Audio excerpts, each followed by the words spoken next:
isn't he split? No, he's much too cool for that. Little switch. Just so the bad guys win in the end. The man marked D for David. Uncle Luigi says he's the one who posed as the FBI man. What do you mean my husband and I are being impersonated by 2 police officers? You people have got a lot of nerve using our names I on know. some kind of Look, it's not easy to explain. Listen, I'm going to tell you something now you never thought you'd hear from these lips. Yeah? Go put your clothes on. Eternal rest grant unto him, O Lord, and let perpetual light shine upon him. May he rest in peace. Amen. And may his soul and the souls of all the faithful departed, through the mercy of God, rest in peace. Rest in peace. You know, if I didn't have this arthritis, I would be down there helping them to carry them out. Sure know you would, Uncle Luigi. It's the least I can do for him. I owe it to him. You know why? Because when I was wounded in the trench during the Oregon offense, who do you think carried me? Mr. O'Malley. O'Malley. Uncle Luigi. Yeah? Why did we sit up here? Why couldn't we sit downstairs with everybody else? Because that's where O'Malley and me used to sit every Sunday. You mean right here? Whether we need it or not. Don't you? What a night. I'll never forget it. I thought we would never make it. But we made it. We beat those Huns, I'm telling you. Uncle Luigi, you sure you don't mind that I can't go with you to the cemetery, huh? I gotta get back to the office. I got a lot of work to do. Yeah, don't worry. That's all right. O'Malley's his son-in-law, Silverstein. He's a Dr. Silverstein. They tell me he's a very good doctor, you know. He's a big shot. He said he's going to take me to the cemetery and then to my house. Good. I said, the car. Did you see that? That's no car. It's a living room. It's a fantastic looking thing, you know? It's great. And this way you don't have to ride with me. Ma che dici? Che dico? Tu lo sai quello che dico io. Huh? You think I'm going to have a nephew talk to an uncle the way you talk to me? What are you talking about? You want me to retire in an old fossil house?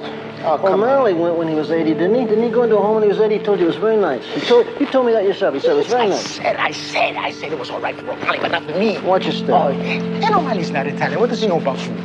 God rest his soul.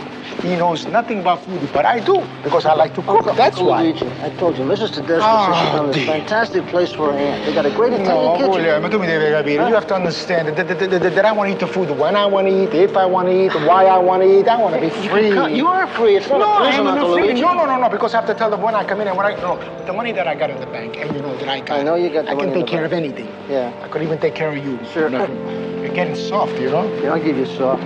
You better watch yourself. I don't take any wood nickels. Yeah, and don't do anything I wouldn't do, right? Wise guy. Huh? And that's not for you. It's for my girlfriend, Sergeant Pepperoni. How she is when I call her Pepperoni. How is she? Is she okay? She's fantastic. I don't know why, but she sends you her love. This jacket, look at the way it fits. It looks like you got a bag of marshmallows. What do they give you? A baseball bat with that, huh? Go on. She's ready armor for poco, huh? Bring him down. Okay. Keep those arms. Keep them up straight. Okay.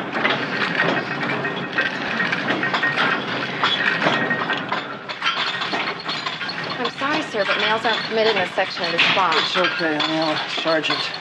I'm looking for Pepper Anderson. Okay. Yeah. Thank you.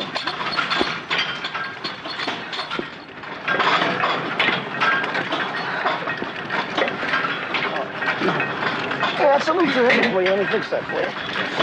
Make it a little lighter. There we go. Now try it. William! Oh, hi, Pep. What are you doing here? That's the police commissioner's daughter. Excuse me. Can't you read that sign outside? It says women only. Well, that's female chauvinism. That's the word for it. How come we never see action like this around the office?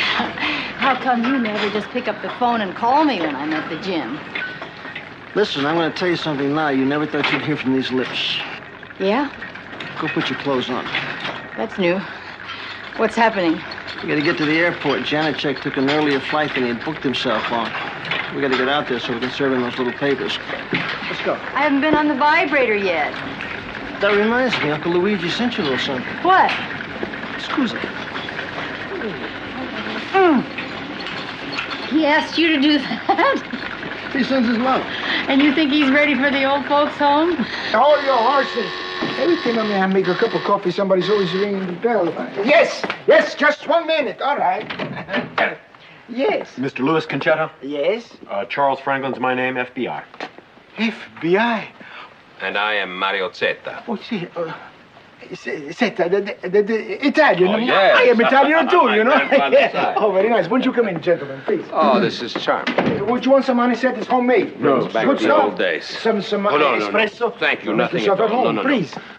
I am one of the vice presidents of the Baines Savings and Loan. Oh, that's my bank. That's where I do business. Yes, around sir. the corner, Crab yes. Sow, sir. Does that name mean anything to you? Katzel. I call him Lenny. I can't pronounce his last name. The wife I gave birth to 2 boys. That's the one. He's a nice fellow. He's the teller at the bank. Yes, I know. Leonard Kravsow. I'm afraid I have some disquieting news for you. Oh, no.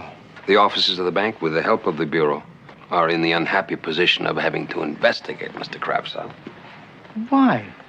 Well, there's a strong possibility that he has been embezzling some of the funds. Even possibly some from your own account, Signore. My money? You think he's embezzling? He take my money out of the bank? Oh, no.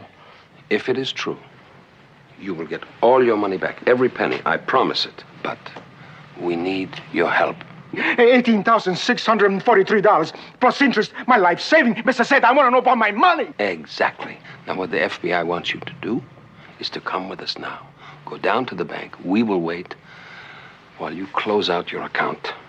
All the money? This will help with the FBI? Yes, sir. Every penny, and in cash. Are you sure you want to do this?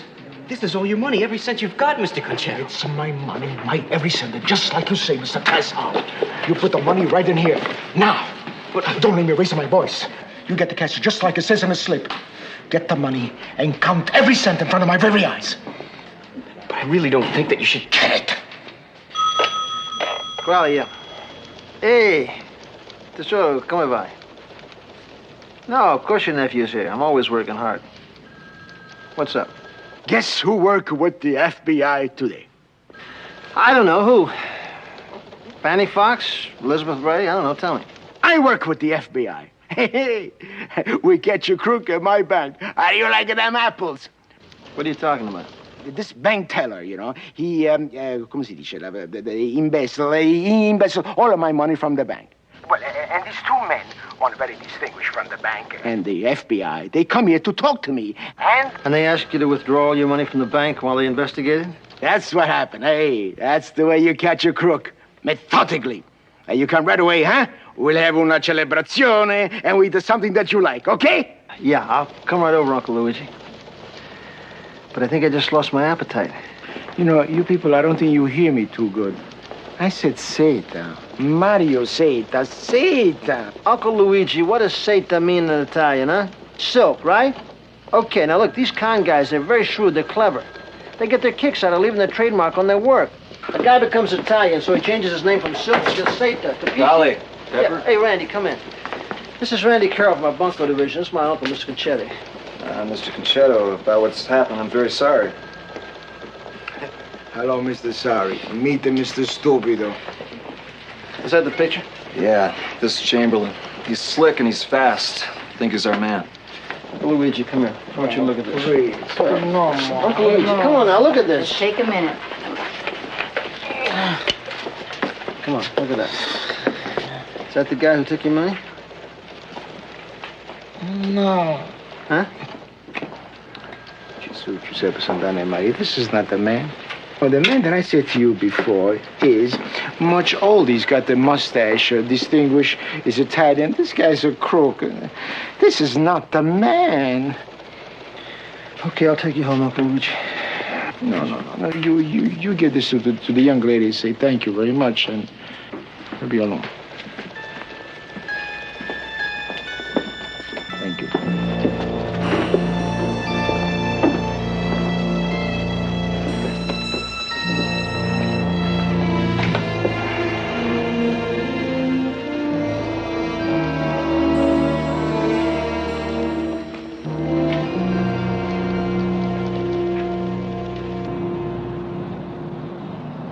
Hey, Crowley, just got word from intelligence. It's working.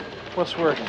Chamberlain and two of his helpers have just flown up to Bradford Springs. Oh, yeah? Got a reservation at the Ray Hotel, booked as Mr. Samuel Ingersoll Leonard Kent. Can you believe it? I believe the initials, S-I-L-K. Yeah, now he's got his front money, so I'm all set to move. Hey, Randy, count Pep and me in on this thing, will you? I got a personal score to settle. I'll clear with Parks. Great. Yeah. Now I got to work out the money angle, but I'll sweat that. Don't you worry about that.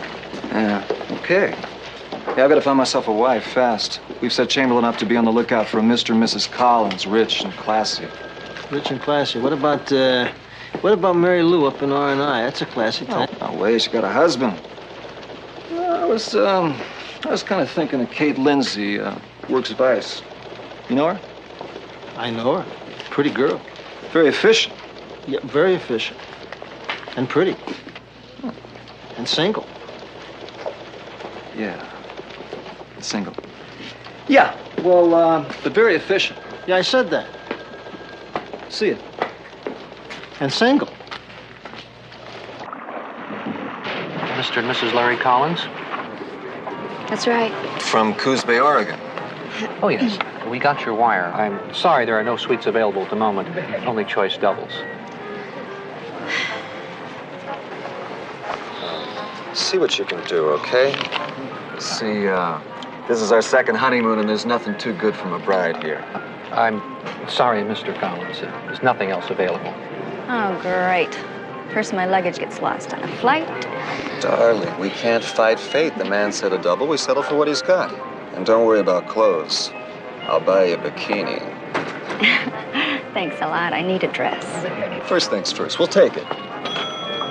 Room 408, please.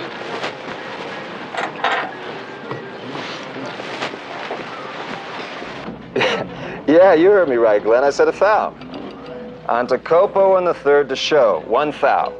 Pepper, don't take so many shots. You're wasting film. I just got one row left. Well, why didn't you buy some more? I didn't have my credit cards with me. They wouldn't take a check. What, you stopped borrowing from me all of a sudden? You, I gotta pay back. Enjoying your lunch, sweetheart? You seem to be eating quite a bit of it. Chocolate Bavarian pie is on my diet. Cute. Okay, Glenn, fourth race. You ready? Another 1,000. Let me see. You don't care how you waste the department's money, do you, kid? Hey, Randy, I forgot to tell you. We just got the word. We got the full cooperation of the Bradford Springs PD on this thing. Hey, great, Glenn. Hey, that sounds like another real winner. Yeah, another 1,000 on that, okay? To win. Mm-hmm. Okay, now, sixth race. Yeah, brass monkey to show, okay? Mm-hmm.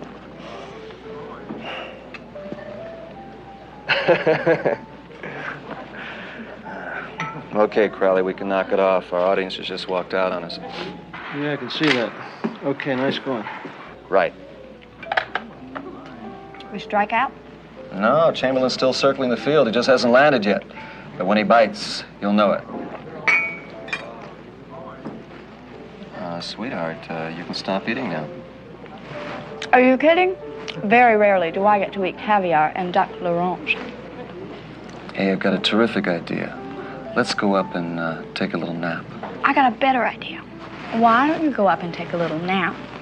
And I'll go do a little shopping, buy a few clothes. Alone? Mm-hmm. I think it's a rotten idea. In the interest of the police department, I'm going to go along and protect Crowley's bankroll. Well, my dear, you have been most helpful, and I do thank you so much. Right. Goodbye. This guy checks out okay? Mm-hmm. Gentlemen, that was Mr. Lawrence Collins' secretary in Coos Bay. Turns out our Pigeon's family owns a plywood mill. Although he and his wife are on vacation, they can be found, believe it or not, in this hotel. So, the operation is go. All right. Think you'll buy it, sir? If there's one truism, Ralph, in this life, it is that people with money always want more. And if there is another, it is until we are through, no women and no liquor. Do I make myself clear, Hey, well, in that case, I better give Cindy a call. No, you can do that later. I've got to reach Harold in New York, just in case they check up on my credentials. You guys don't have to let any grass grow under your feet. Lobby and patio. Well, let's get on it.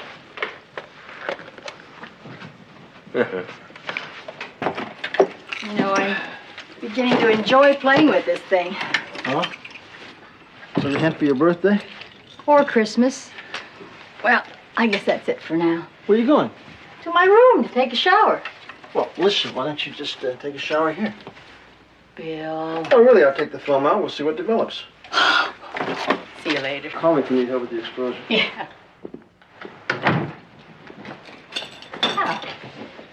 You dropped your key, my dear. Oh, well, thank you. You're very kind. Don't I get a reward or something? Maybe a drink, you know. Maybe later. But you said I was very kind. You're kind of getting on my nerves. Give me the key. Take it from me. Come on. Take it from me. Take it from me. Come on. Give it Come on. to me. Come on. Take it.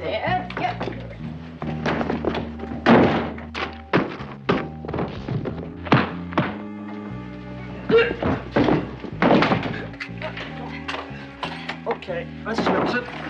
That settles what, Sir Galahad? From now on, you're staying here with me. One more trip like that, you could blow our cover. I have a feeling I'd have been better off with him.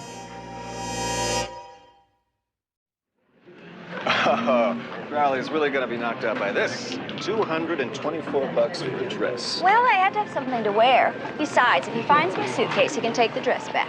I thought I heard the ladies say no refunds or exchanges. Well, then he's stuck with the dress. Where are you going? Sweetheart. What are those? Oh, sorry. Well, I thought in case I couldn't sleep, I'd have something to read tonight. Couldn't sleep. But we're on our second honeymoon, remember? In that case, you can read to me. Terrific. Just terrific.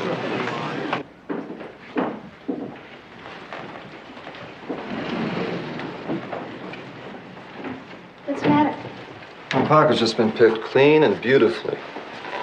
I lost my wallet and my key. That's terrific. That means Chamberlain's got you marked, now he's checking you out. Let's give him plenty of room. Okay? Yeah, fine. Huh. Sounds good. It's getting better and better, I tell you. What are you doing? Trying to get proficient. You know, they're a great-looking couple. Let's see what you got there. Want to get some good pictures of them. You know what would help this? Uh-uh. Took this off.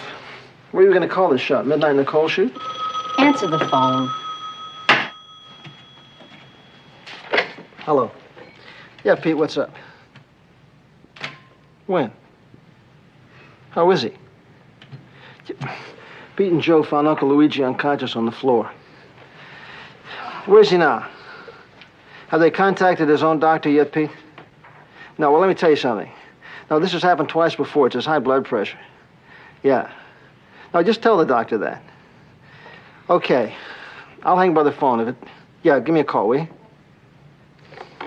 Is he going to be all right? I think so. It's his high blood pressure. It's been brought on by all this aggravation. We're talking about bad timing.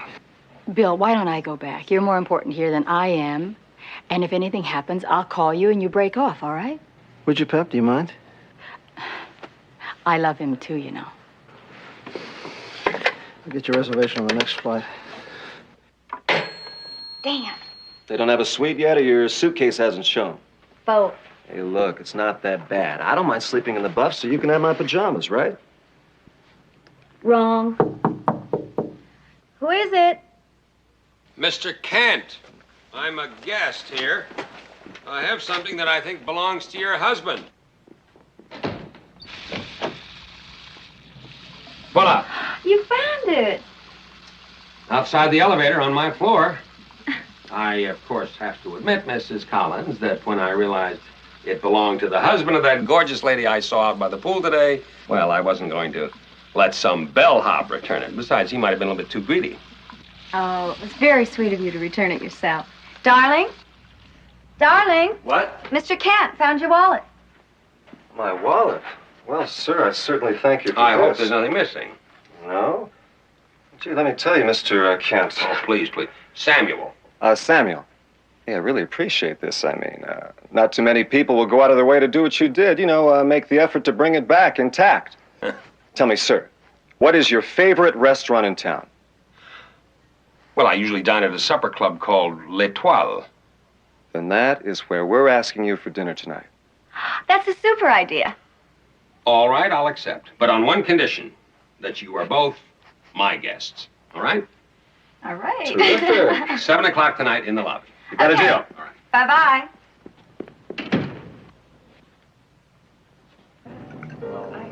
Larry's work? Mm-hmm. Well, I guess you could say that he's the president of a large family mill. Try one of those. You'll just love it. Ooh, looks good. But just between you and me and the champagne, his kid brother does most of the work. The dummy loves it. And you too. What do you love? Traveling. The world, you name it, we've been there. I mean, it's fun and educational. And you get to meet the most interesting and attractive types, like you said. Oh, thank you, ma'am.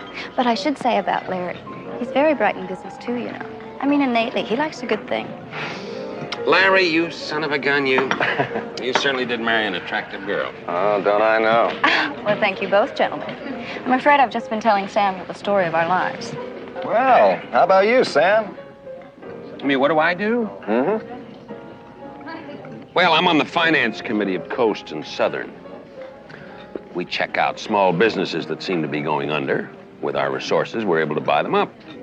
Then we announce a large capital investment in each of these little businesses.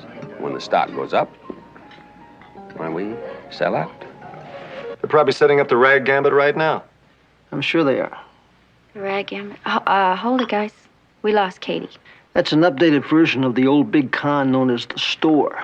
See, the crook goes out, he'll run a store. He'll even run equipment, set it up to look like a small branch of a large, legit organization. Then they hire local crooks, and they'll pay them to act as customers.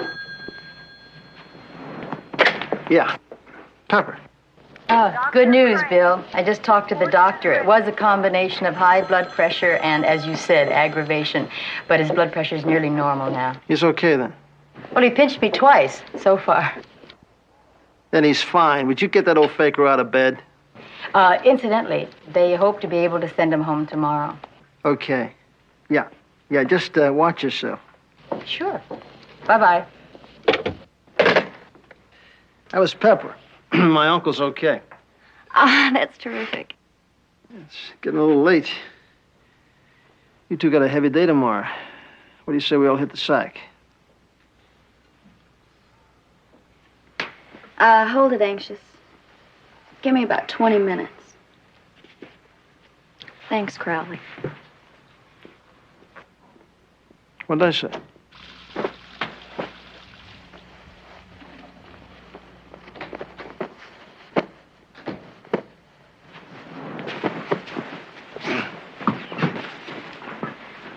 Where do you think you're going? To bed. Where else? Fine. I'll take the sofa. Well, look, wait a minute. I've got a bad bag. Hey, You see it's okay. Like I said, boy takes bed. Jane climbs into sofa tree. Problem solved. Case is closed. Officer Lindsay. The bed. Thank you. It's okay.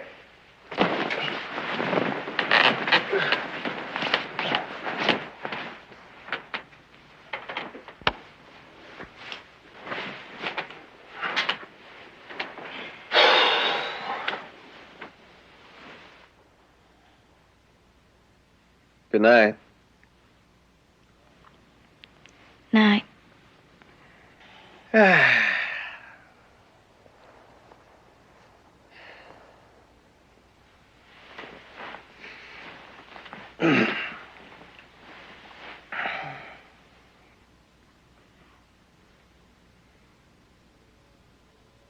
So, what do you think of Vice, huh?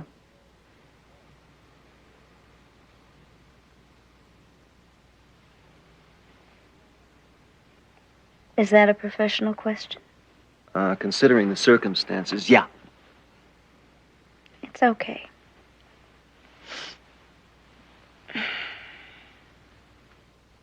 Uh-huh. Yeah. Oh. was that? Okay, okay, or terrific okay, huh?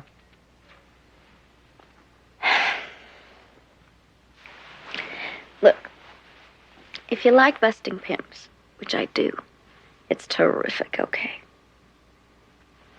I'm really tired, Randy.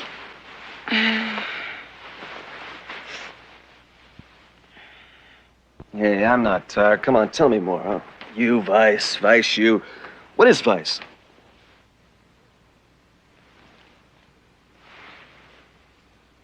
What is Vice? Okay. What is Vice? Well, you get to meet the most interesting people in the most exotic places, standing on street corners, sleazy bars, hanging out of windows, the candy store. You know, like that. Oh, Bunko isn't like that. Mm-mm. No, Bunko is people. Watching people. Old people, young people, some smart, some not so smart. But all of them vulnerable. And all of them being conned, swindled. Sometimes their entire lives are broken. Like crooks. Con artists who can only be caught by matching a cop's wit against theirs. And so one day I decided to become one of those cops. You know what I really missed tonight? My teddy bear, you know, something nice and soft to cuddle up against. Good night, Smokey.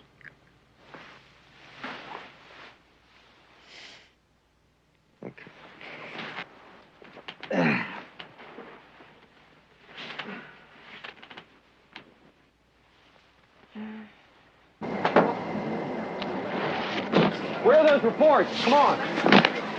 Charlie, put this over on table 3, will you? Make it look nice. That's the boy. Yeah, that plant's fine, honey. Thank you. All right, sweetheart, we got to get those dungarees in the back, I think. Finish this up and let's go. Larry, please, please, I can't have ladders here. Let's go. They're going to be here any minute. Ralph, check on it, will you? They're coming. They're on our way. Okay. All right, everybody. Here's where the fun begins. Places, please. Just like the old days. Let's have a good time. Okay. All right. Now, what about that? I don't buy it. The plastics outfit is looking good. The plastics outfit. Yeah, but we only had a report on them yesterday. What how much was it? 40, what was it? How many? It was, No, but look, right up there, you can't... Excuse me. Oh, wait a minute. Thank you. Hello, friend. My, you're just in time. Would you believe it? Hello. Good to see you. Nice to see you. Madhouse here. Forgive me. I just put $20,000 on Harrod & Spencer Chemical. And I think that might be a good spot for you. But I think you should go in a little bit smaller. Would you say, what, $1,000? Well, that's fine with me. Good. Charlie, on that Harrod & Spencer, give me another 1,000 right away before they change it.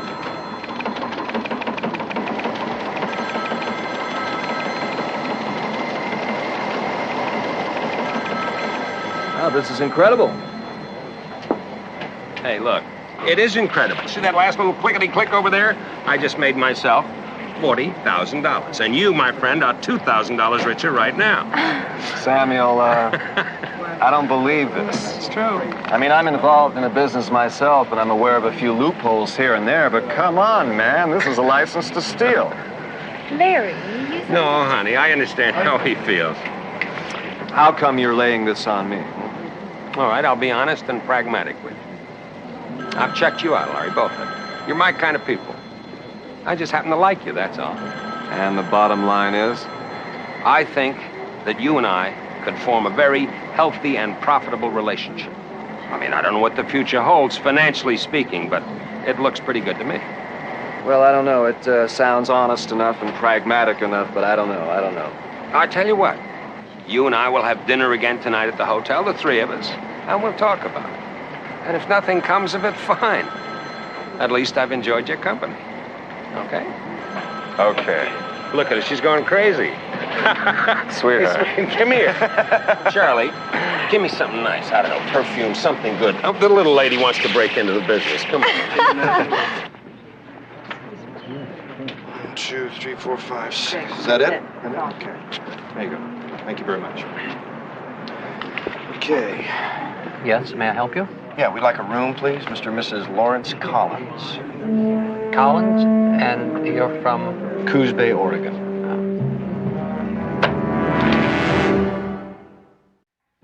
What do you mean my husband and I are being impersonated by 2 police officers? You people Why? have got a lot of nerve using our names I on know. some kind of Look, a... it's not easy to explain. Now, you see, we were told that you were in Mexico. As a matter of fact, what are you doing at this hotel? Hey, listen, I called my office and I get a hold of this screwy secretary who tells me that we can be reached here at this hotel. So we hustled right on over here just to find out who we were. You see, it's a little complicated. Well, we're investigating a confidence racket. Racket? You mean you've involved us in a racket? I'm gonna call my attorney Larry. and I'm gonna sue nobody's everybody that's involved. involved with this Hold stupid it, organization. hold it, freshman, you're out of line. Randy, Chin up when you address an upperclassman, mister. Not for some second string tailback. I'm not gonna chin up. How you doing? Good seeing you, Larry. Hey, what are you doing here? I thought you were a cop. I am, and so's she. I'm the fake Mrs. Collins. My name's Kate. I must say, I'm impressed. Randy, would you explain to this guy, please, what's going on here? Yeah. You see, Larry, we needed a cover, and who could be better than my old college roommate? Everybody always said we looked like brothers, right? I mean, the rich Larry Collins, who could be a better mark for any con man? Since you were in Mexico, your brother gave us a go-ahead. Yeah, so that's why the dingbat said that we were here. Sure, now it makes sense. That's right. That's what we told her to say. Listen, is there anything we can do? Hey, what'd I tell you, Mr. huh? Collins, the best thing you can do is just disappear as soon as possible. All right, to put it bluntly. Hey, let me take him down the car, okay? You better greet that desk clerk. Thank you very much for your cooperation. Yeah. Come right back, Randy, will you? That's what I call a close call. What do you suppose the odds are against them showing up here? Oh, speaking of odds, Silky make you any money today? If this keeps up, I'm gonna retire. You're kidding. With a wad like that, I'm sure Silky thinks he's got you hooked.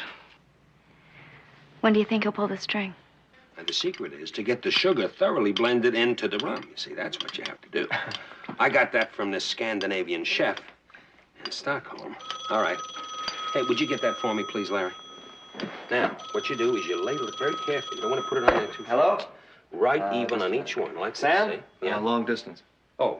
All right, wait a minute. Miami Beach. Excuse me a minute. Yeah, I got it. Hello. Yeah? Yeah, this is Mr. Kent. Oh, yeah, put him on. Selig, what's up?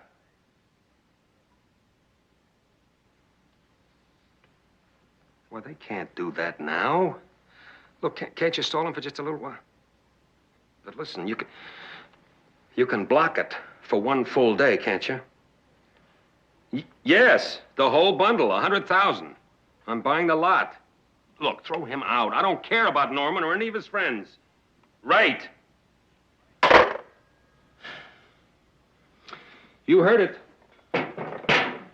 It's our last chance to make a big killing. They are taking Atlantic Minerals off the board.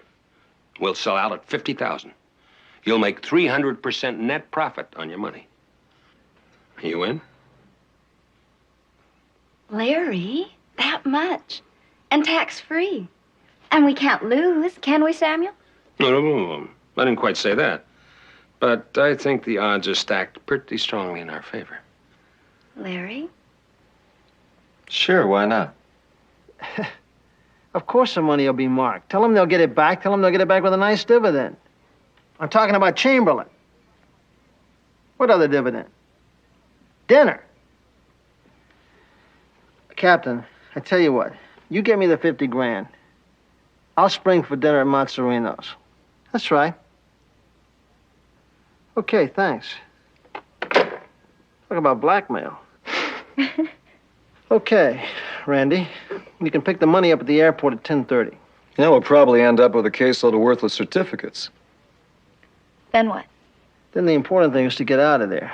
Now, Chamberlain's going to have to stay there to pay off his stooges. So our locals will move in and they'll grab him with the marked bills. We got him. Yeah, we got Chamberlain. But how are we going to get your Uncle Luigi's money back? Yeah, well, we're working on that, too. Verona, please. My eyes are getting tired, please. Ah, there's just 4 or 5 more, Uncle Luigi. Come on.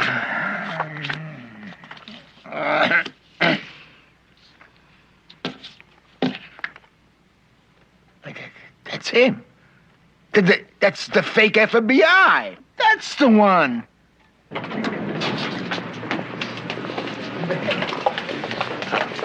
What?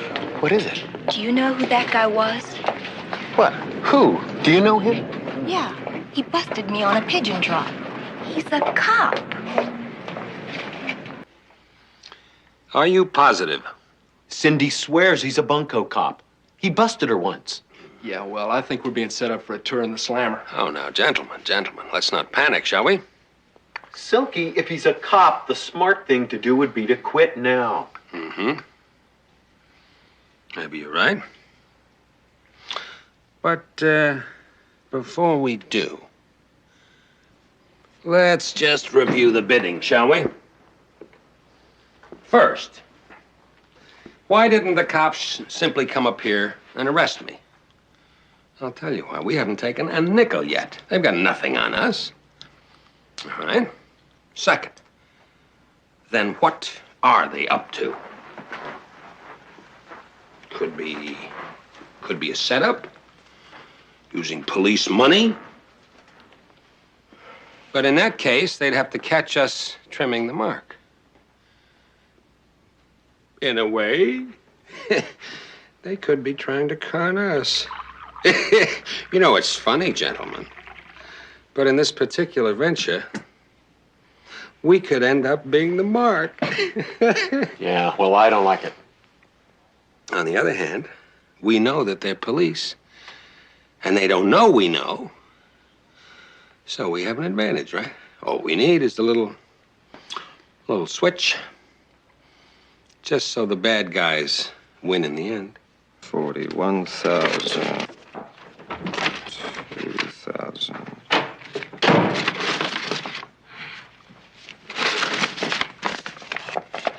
From Silky, I pick him up in his room. Okay. I'll meet you in the lobby.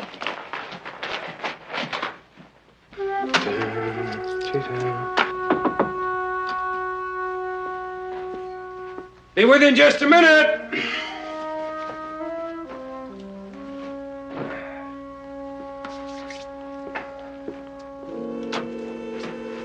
Hiya, Larry. Come on in. The New York board closes in half an hour. Oh, we've got nothing but time. Listen, I'm just going to get my jacket. Why don't you fix yourself a drink, huh? No thanks. Okay, then fix me one, will you?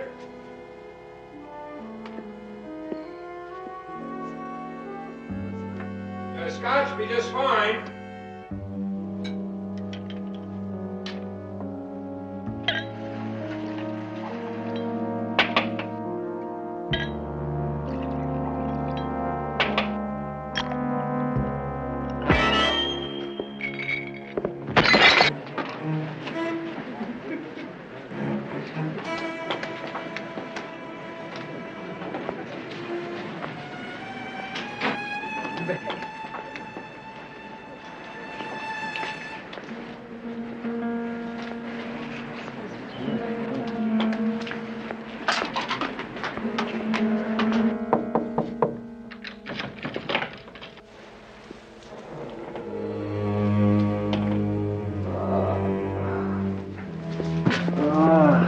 Randy? Randy, what happened?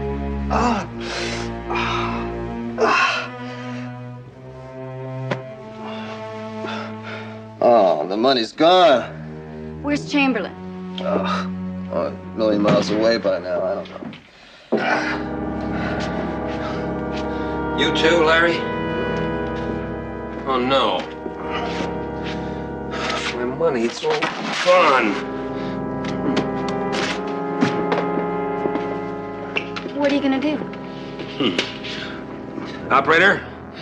Yes, this is Mr. Kent. Give me the police. That's right. The police, right now.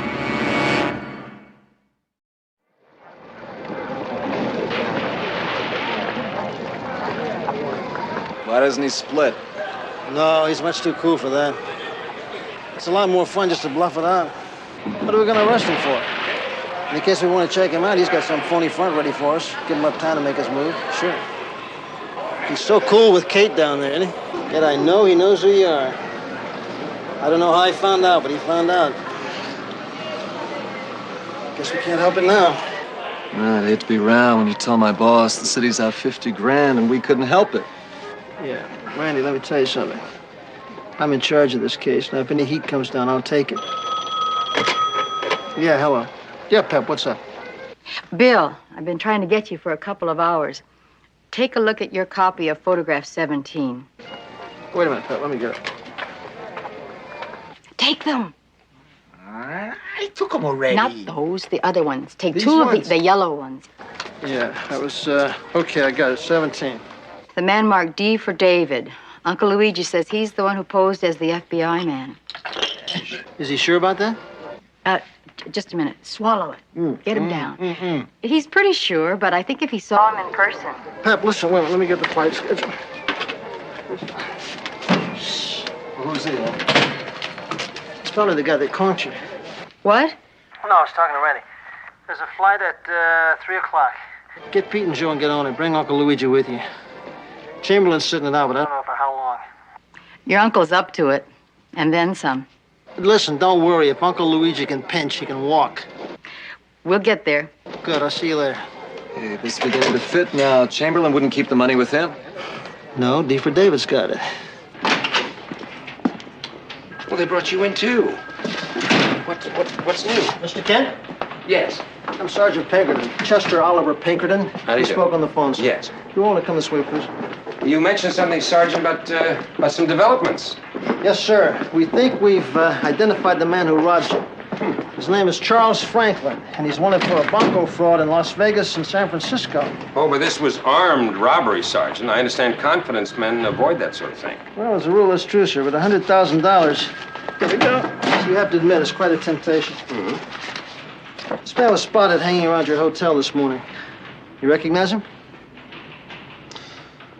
Well, there wouldn't really be any way that I could. He was wearing a handkerchief across his face. Well, maybe you might be able to identify his voice then. No? Afraid all I ever heard him do was grunt. Well, I think you ought to see him in any case, sir. You've arrested him? No, not yet. But we've made copies of this picture for every man on our force, and it won't be long. Well, I certainly hope so. I'm leaving town tonight. Tonight, sir? Company business. Emergency. Mr. Kent, I'm afraid you can't leave tonight, sir. You're our only witness, and we need you. Are you asking or ordering, Sergeant? Well, I hope it doesn't come to that, sir. But I would like to remind you that it's your money we're trying to get back. Good point. Very well. I'll change my plans. You can reach me at the hotel if you need me. Thank you very much. Would you two like a ride back? No, thanks. We have our own car. Thanks for coming in, sir.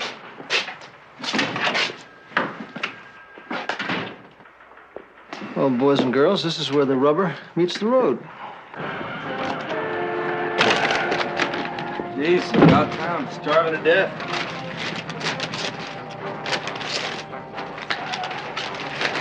Oh, come on, there's no mustard in that thing. At least you got the prize. Who knows we're here? Just the boss. Hello? Oh, Silky. What? Rio? Hey, come on, we're leaving right away. Well, look, I'll take the money with me. We'll split it up down there. What's the matter? Don't you trust me? Oh, come on. What are you, crazy? Ralph and I can't meet you at the airport. Look, don't threaten me, man. She'll be there. Who's she? You, baby.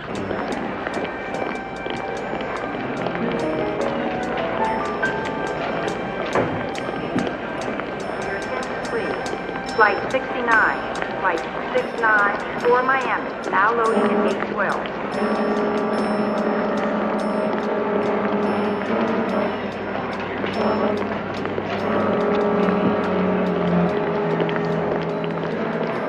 Right on a time, huh?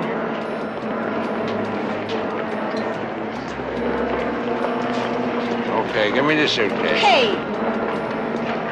What's the matter, sweetheart? Don't you know me?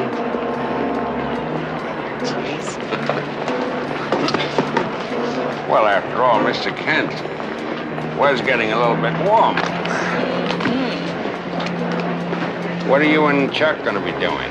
splitting up, meeting in Brazil. He and Ralph are taking a later plane. I see. Silky, Yeah? the man at 2 o'clock. Oh. He might as well be wearing a neon badge. Well, he has eyes, but does he see? See you in the comfort of man. You know it, sweetheart.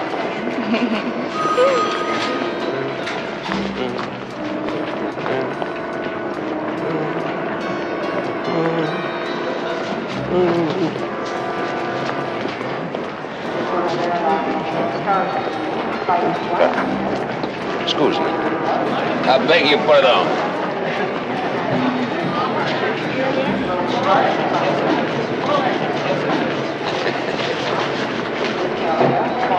Thank you.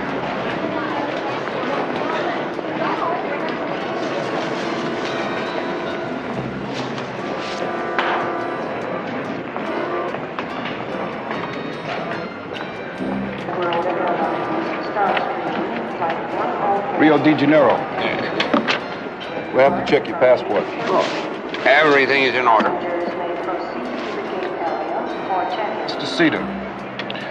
I'm sorry, sir. There's some minor technicalities. All Latin American passengers have to be checked again. Oh, I don't miss my plane there. It's all right, sir. We'll hold the plane for you. This will only take a moment. Right this way, please. All right.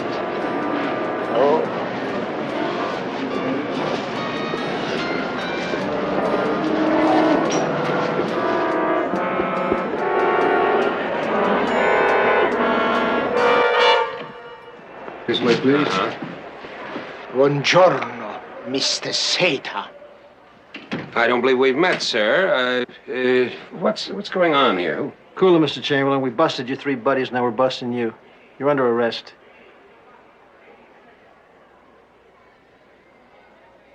Chester Oliver Pinkerton? That's really the name you used?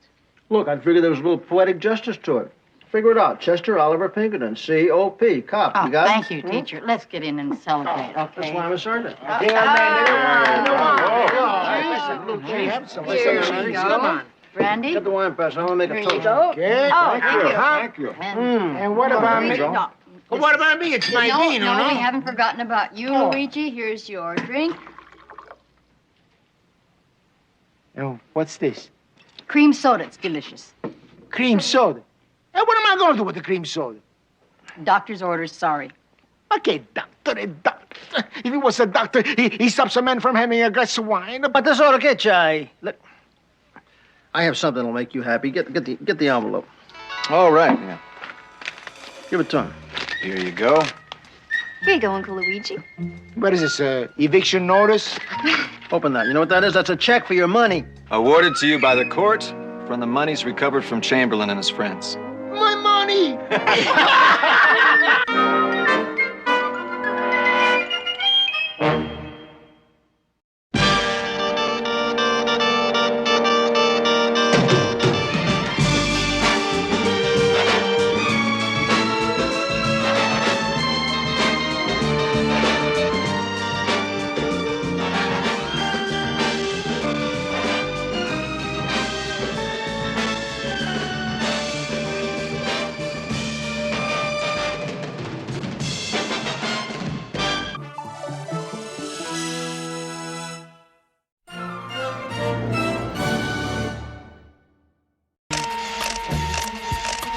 Now that's fabulous. Hey, baby, you really got great legs. Okay.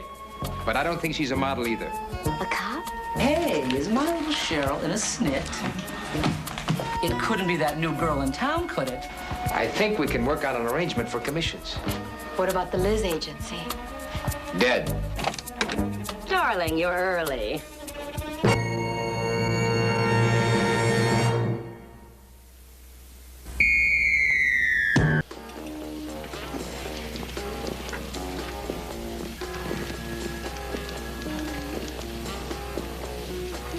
What'll I tell him, Cynthia? The soap sponsors want someone with long red hair. Tell him to call Rita Hayworth. But mine's too brittle from that last shampoo commercial. Great stuff, but for 8 hours, I was lathered up to my ears. Sorry, Cynthia's gone to Paris for a few days. But how about Sheila Jones? Okay. Sheila's blonde. She was. Yes? Do I know you? No, I'm new in town. You sure are. Honey, welcome to our fair city, and no offense, but take a look around. Start looking like them, then come back. Sherry, Helen?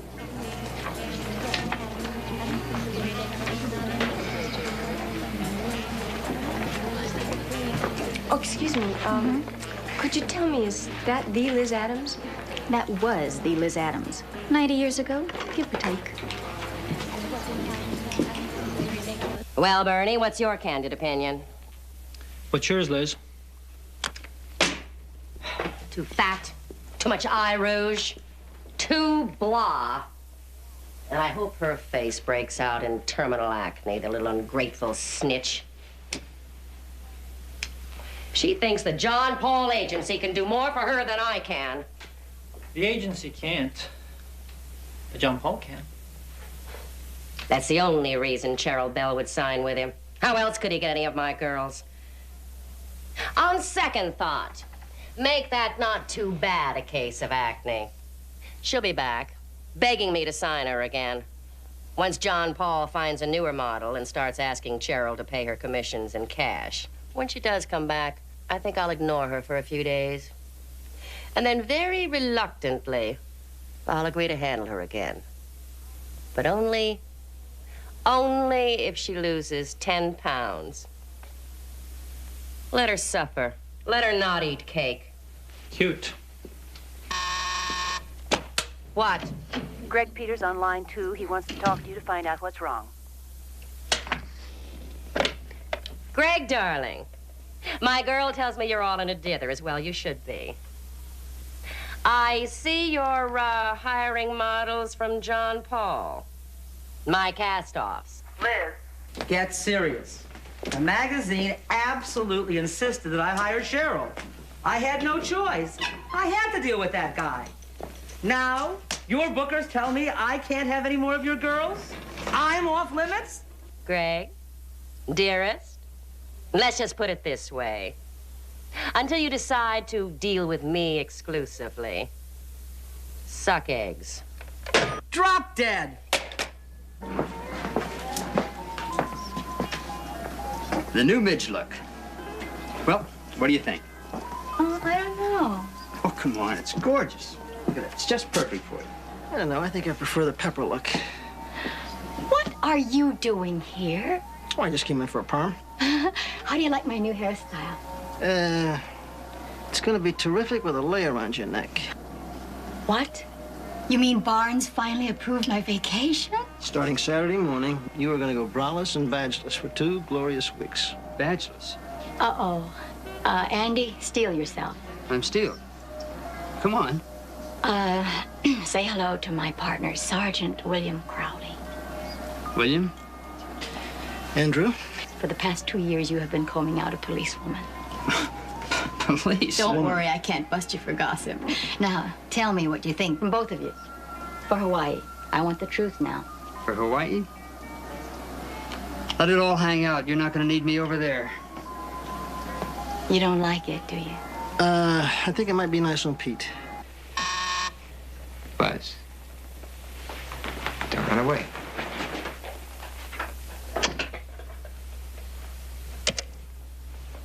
Mr. Thompson from de Blasio Advertising is here, sir.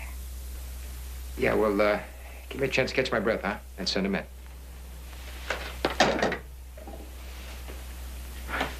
Why don't you leave your vital statistics with my secretary? And I'll call you later. That's, Lori? Lori. Lori. Ciao.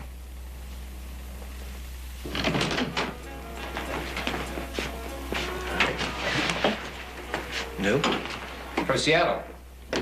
Nice, huh? Mm-hmm. How's you like an exclusive on that, Jack? Oh, you know we can't. What would we do with Midge? Dumper. Midge's old hat. By the way, how are the Muller shampoo sales going? Oh, that's just it, you know. Sales are skyrocketing. And Old man Muller is convinced it's the Midge Cleary image that's doing it. He wants an exclusive with her. So why come to me, sweetheart? She's Liz's client. That's the problem. The Dragon Lady wants an eye and a leg to close the deal. Okay, Jack, let's have it. To sign an exclusive with Midge, Liz also wants to sign an exclusive with her. That means using only Liz models, none from you. None from any other agency. And you're gonna knuckle under to that? Great. What can we do? Muller Shampoo is our biggest account. And the old man will pull it if we don't sign Midge to an exclusive. You keep repeating that word. It's the word. What can we do?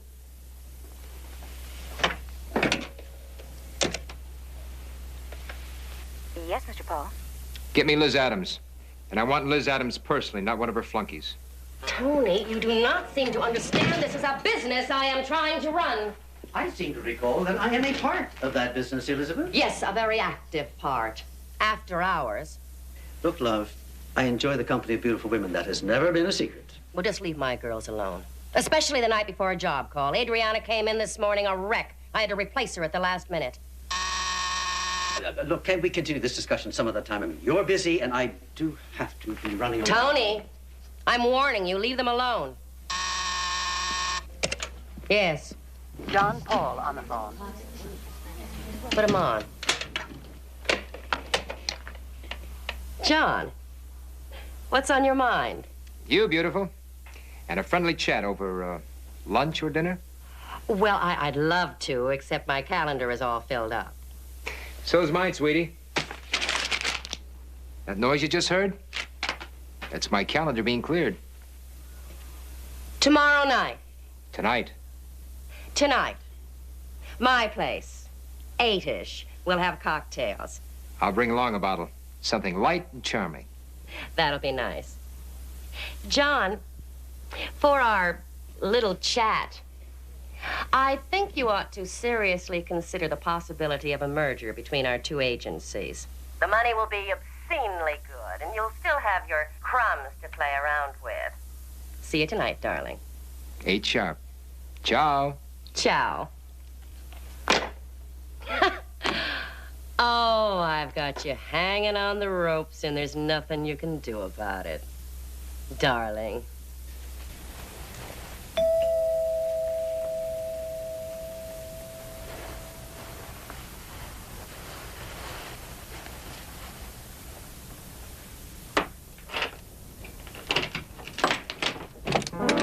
Darling, you're early.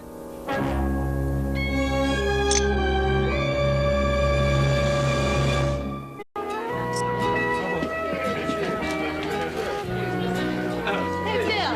I always wanted to kiss a guy with a pineapple in each hand.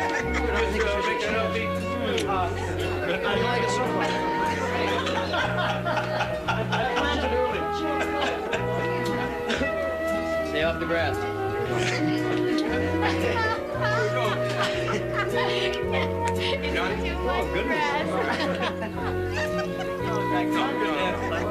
So what is the very first thing you're going to do once you land? Wring the tears out of my handkerchief, and I'm going to strip down to the briefest bikini allowed, and I'm going to bake and broil.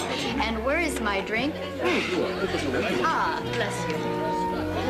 The second thing I want you to do is to have a Mai Tai on me. A double Mai Tai. You got it. I'll get that. If it's for me, tell him I'm in the shower with friends. Yeah, hello? He's here. Just a minute. William. For you, buddy. I wonder what she wants. Come on now. Thank you. I'm not so sure about that. It's not Raquel Welch calling. Hello. Oh, yeah, put him on. Wait, Paul. Will you be going to the Big Island, Pepper? Yeah, I'm going to Maui and Kauai and Molokai. I've saved for this for 3 years. I'm going to shoot the works. And I'm going to sun and read and relax. I just got a call. Have you ever been to the island of Kamanawan? Then, Parks, and I would suggest you just look into something a little less comfortable, because he wants to see us right away. Why didn't you tell him I broke my leg? Well, then I'd have to tell him that we had to shoot you. I know it's late, but Homicide has asked for our help. Captain, I leave for Hawaii in the morning. I've got a gut feeling about this case, and I want to start moving on as soon as possible. We'll get a lot of flack from the chief and the newspapers if we don't come up with a quick answer. You mean it wasn't robbery? No, nothing was taken. And you can forget about prints. They used gloves. Captain, what's this gut reaction you mentioned? Well, I think whoever killed Elizabeth Adams had to be somebody she knew. Certainly she's going to look through the viewer in the door before she opens it to make sure it's someone she recognized. And there's our problem. The people Elizabeth Adams would know are influential, well-known in many cases, even famous. So we're going to have to handle this with kid gloves. Not push, but still get the information. Now, Crowley, you'd be in charge of an open investigation, but I think it would be extremely helpful if we could get an inside track to the model world scene, or whatever you want to call it. Pepper? Yes. Have you bought clothes for your vacation yet? Practically a whole new wardrobe. I even bought a new straw hat. Good. That'll save the department a little money. You can use them when you apply for the modeling job tomorrow. Pepper, you're the best man for the job. Will you do it for me? Yes, sir.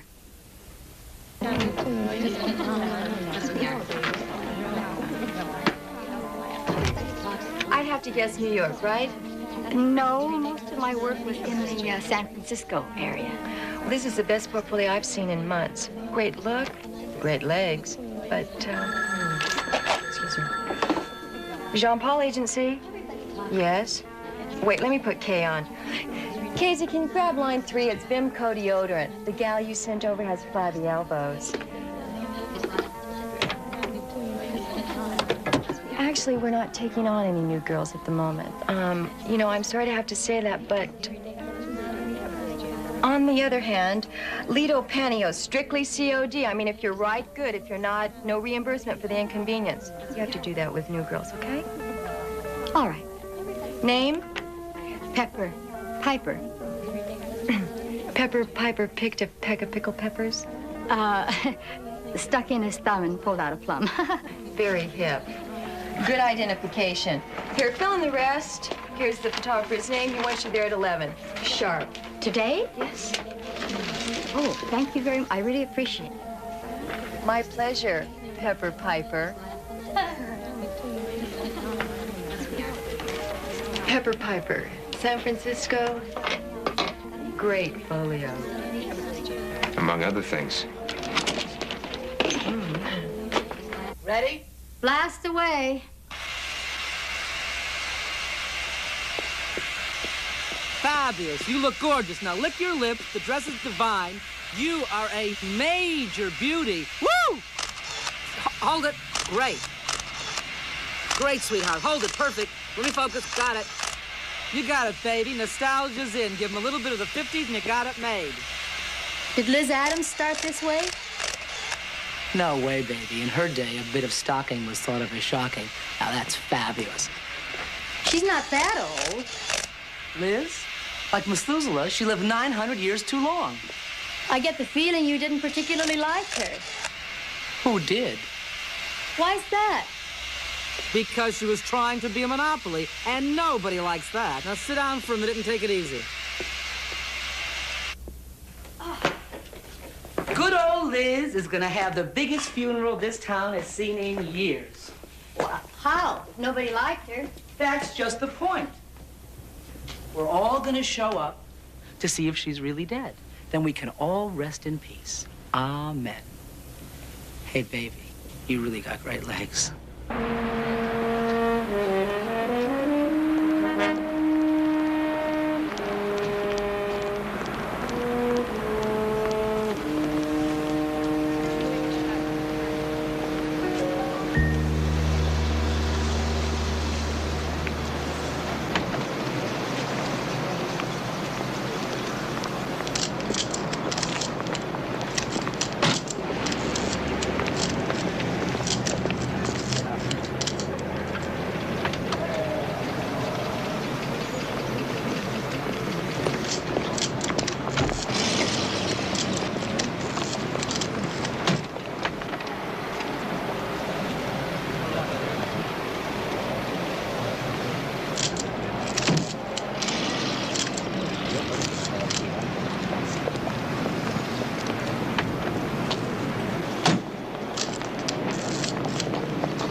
Can't tell the players without a scorecard.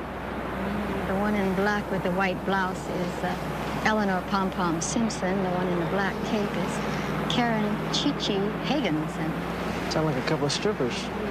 Yeah, they were models when names like Candy and Choo-Choo were in. They worked at the same time Liz Adams did. Ladies, pardon me. May I speak to you just a second? Could you tell me exactly when the last time was that you three saw each other? 5 years ago, wasn't it, Karen? Oh, at least. Closer to 6. It was at our reunion in New York, remember? Yes. I haven't been down to see Liz since. She was always so busy. Now, neither of you ladies continued your modeling career after your marriages. Why was that exactly? Well, we were in the business nearly 10 years. The average model only lasts about 5. I think we did our fair share of modeling, wouldn't you say, Ellen? Well, yes, although I am considering some offers to... Well, this is no time to discuss trivia. Karen? Lizzie's waiting. And she never liked to be kept waiting. Today, we are gathered together here to pay our final respects to a truly great individual, Elizabeth Adams, your friend and mine. Speak for yourself, Reverend. What can I say about such a well-known personality when everything has been said? Not everything, but I can't say it here. Be sacrilegious. Many of you here today were recipients of her vast generosity. To be Actually, she was good to me, John. as she so often put Really, it, she was a real good lady. need an honor. Are you stoned? As quite a few of you here know, to be an old friend, as I was fortunate to be, means my life was richer and happier for having known such a great lady who, with her heavy schedule, always found time to help us here with our charities and benefit programs. There is only one life, and that life is God's life, and it is perfect. And that life right now is Elizabeth Adams' life. She is in complete harmony with the divine spirit of God. I felt like I couldn't breathe. A little bit. Hang on, a little bit further. I just Here you go. There you go. I just can't believe this. She didn't deserve to die. To go like that. Shot. Oh, my God. Close your eyes and rest. Come on. Rest. That's it. Excuse me. Can I help? Yes, you certainly can. What's your name? Pepper. Pepper, I'm Tony.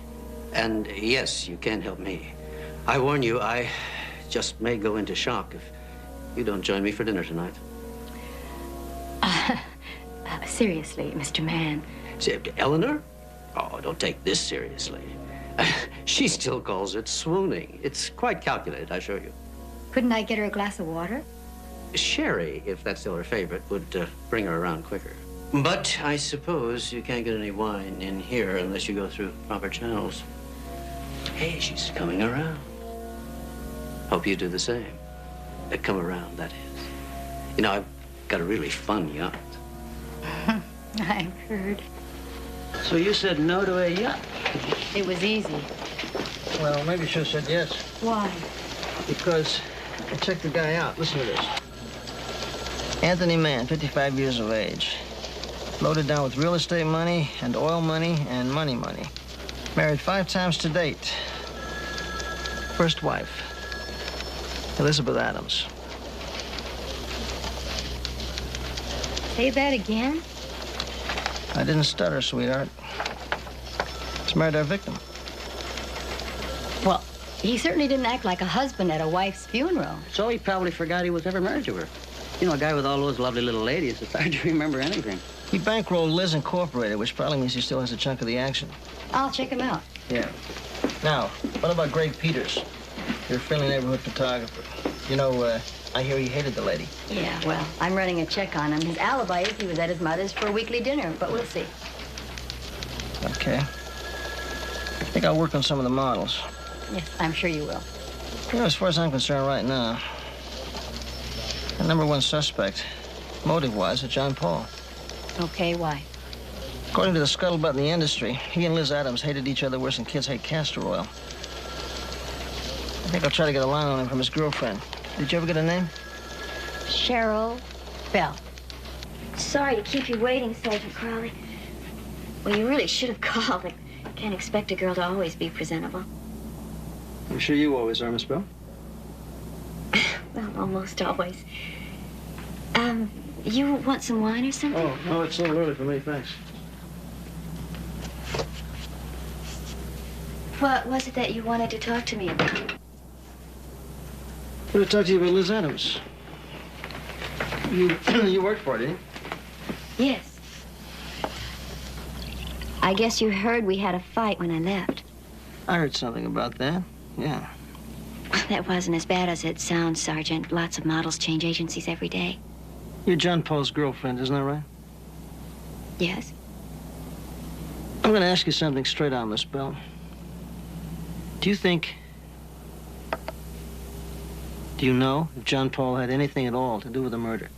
Sergeant, if you're trying to find out where John was the night Liz was killed, he was with me all night. And Greg Peters called. Said we're sensational posing for the Lido Pantyhose account. Oh, thank you. Actually, I can't see it myself. Use your imagination, Mr. Paul. It's sometimes better. Touché, sweetheart. What would you say to an exclusive contract with me? The John Paul Agency. I've only been in town a few days. And you want to shop around? That's right. I'm in no terrific rush. You won't find a better offer. And I think we can work out an arrangement for commissions. What about the Liz Agency? Dead. At least Liz is. And without Liz, there is no agency. The John Paul Agency is now #1. How about it? I'll let you know tomorrow. Okay? Dinner tomorrow night? Dinner? I'll cook it myself. Actually, I'm an excellent cook. Have you ever had Long Island duckling with tangerines? No, but I think I'm going to. And why don't you come informal? Barry. John, Don't you ever knock? I'd like to talk to you. Alone. I'm leaving. What time tomorrow night, John? 10. Majorca has spoiled me for early dining. Isn't that the way? Goodbye. Tomorrow night? You're having dinner with her tomorrow night? Strictly business, baby.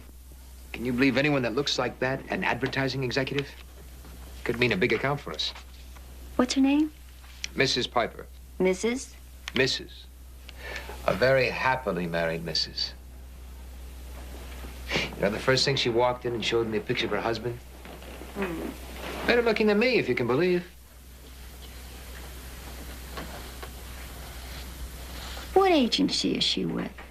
Oh, I don't know, a new one, some kind of a French name. And you know me and French. I'll find out for you and you can check it out if you want, all right? Hey, come on, baby, it's strictly business. Strictly business.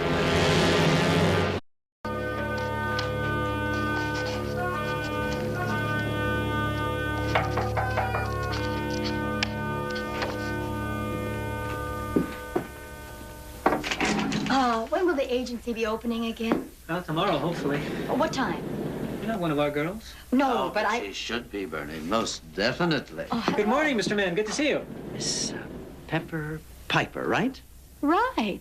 Well, it's an unforgettable name. Also an unforgettable face. How about lunch?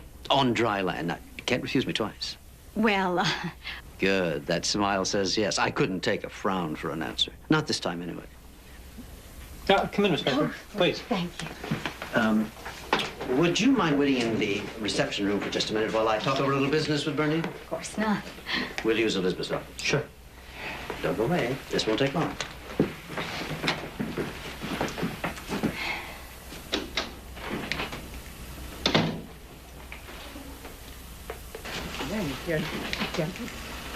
You can't. Oh, but I can. I am. See, my agreement with Liz was quite simple. Whoever survived got the business.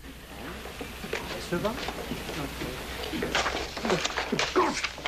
Over the years, only because she promised that I would take over the business. You're forgetting, Bernie, that she did not retire. She died. She was murdered. Do I have to spell it out for you? All right. I will. The business belongs to me. Sure, but you'll need help. No, Bernie. This I want to run my way. Why, it's the dream of every red-blooded American boy to own his very own modeling agency filled with the world's most gorgeous women. That's a job that I want to handle alone. Take your time packing. We won't be reopening for several days.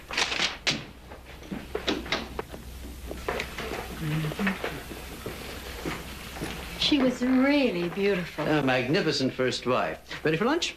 I know this terrific new little crepe just down the street. Sounds delicious. I think you'll like it. It's a great motive for murder. I might even be tempted myself. Well, it'd be kind of tough for me with all those lovely ladies being a celibate.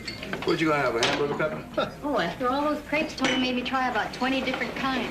Tony? Oh, you're getting kind of chummy with our suspects, huh, Bill? Pete, he is not a suspect. His yacht with him aboard was on its way up from Baja at the time of the murder, and the Coast Guard has it on record. I'll pick up her car. No, I'll get it. I'll get it. Thank you. 209. You don't need change, man. You got 9 cents? Old guy bought a house that way, bro. Mind taking care of? Oh, thanks, William.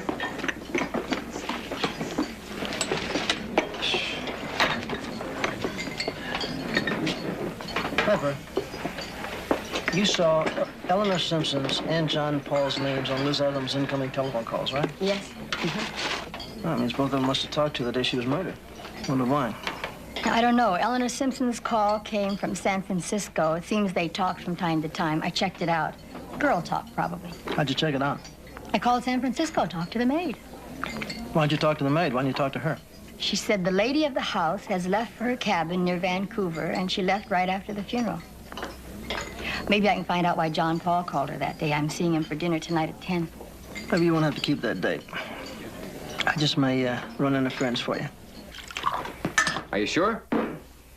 I know what they say about being on duty, but... No, thanks. I'm fine. I'm sure. Frankly, I was surprised and a bit nervous when you called and asked to see me. Am I under any kind of suspicion? Mr. Paul, a lot of people are under suspicion, under proven innocent. I'd just like to clear up a confusing point right now. When was the last time you talked to Liz Adams? Obviously, Sergeant, you're not familiar with the modeling business. You see, Liz Adams and I were not exactly what you'd call on speaking terms. It's been maybe 2 or 3 years since we've talked. And I've got to assume that when you called her on the day of the murder, you didn't talk to her. Your incoming call was logged. It was a major goof in my devious scheme to cover my tracks. That was and is the only time I've talked to her, and it was only for a moment. What'd you talk about? It was about a mutual client. The call was on impulse. Stupid impulse. This mutual client would have been Cheryl Bell, by any chance? We understand that she left Liz's agency to sign up with you. Yes, as a matter of fact, it was about Cheryl. And? Well, Sergeant, that's a little personal. Must I go into details? Miss Bell's already told me that she was with you the night of the murder. And you don't believe her? Mr. Paul, in a murder investigation, look, I mean, you take everything with a grain of salt. No, right now, I have no reason for not believing her. Or you. Thank you very much for your time.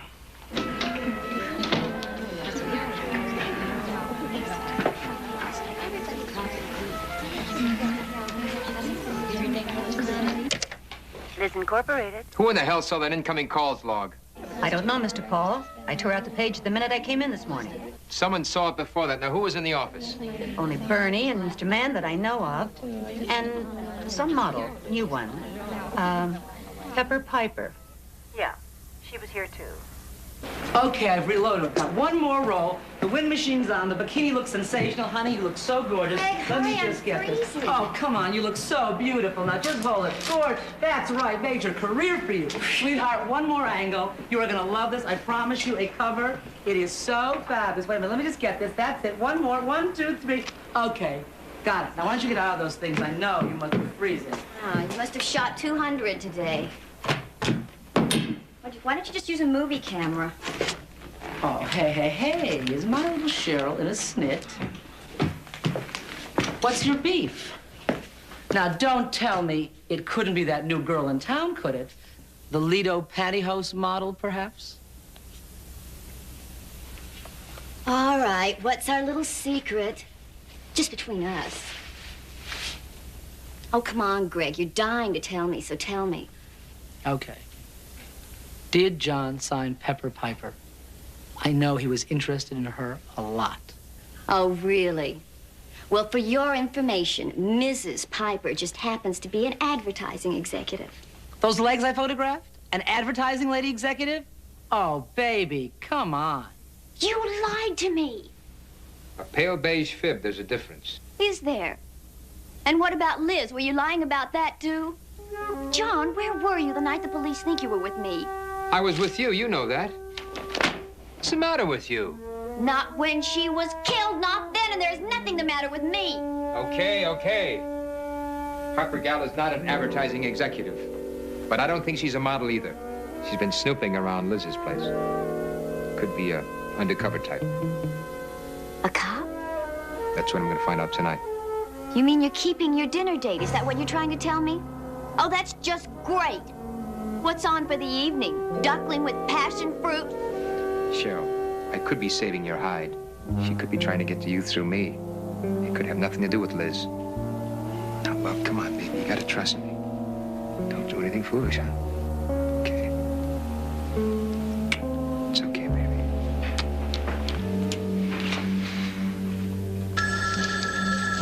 Crowley, yeah. All I'm saying is that John Paul knows that a certain blonde is not an advertising executive or a model. And she's real smart. She won't go over there to see him tonight. Am I coming through clear, Crowley? Hello? Hello? Hey, Pete. Where's Pepper?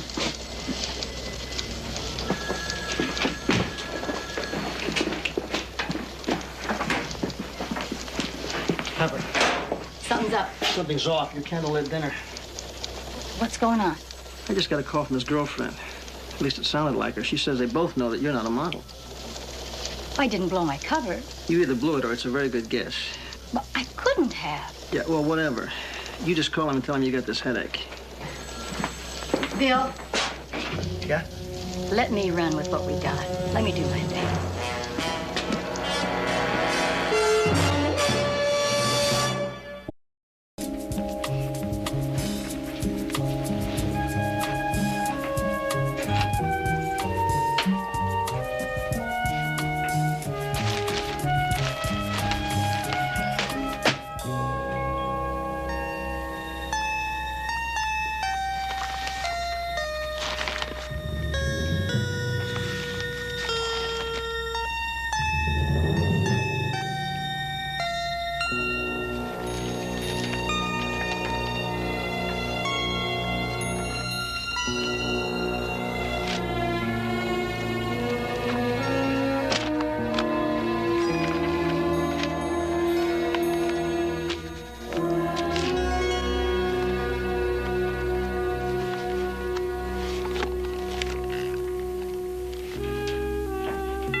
What are you doing here?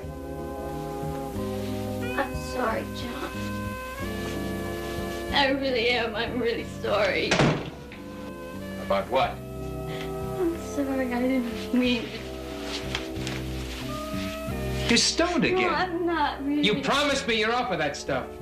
What stupid thing did you do this time, Nothing. Cheryl? I didn't. Tell me! I told that Sergeant Crowley not to let that blonde come here tonight. What else did you tell him? That I was dangerous, that I was a killer, that I was a doper like you? I didn't. I didn't. Ah! I'm sorry, John. I didn't mean to.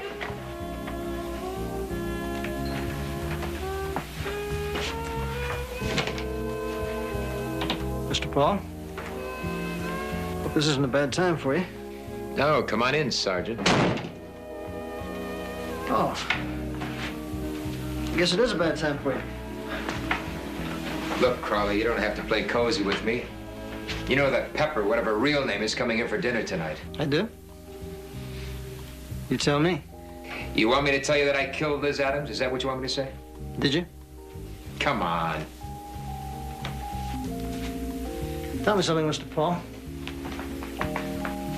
You get your kicks slapping women around, things like that? Cheryl?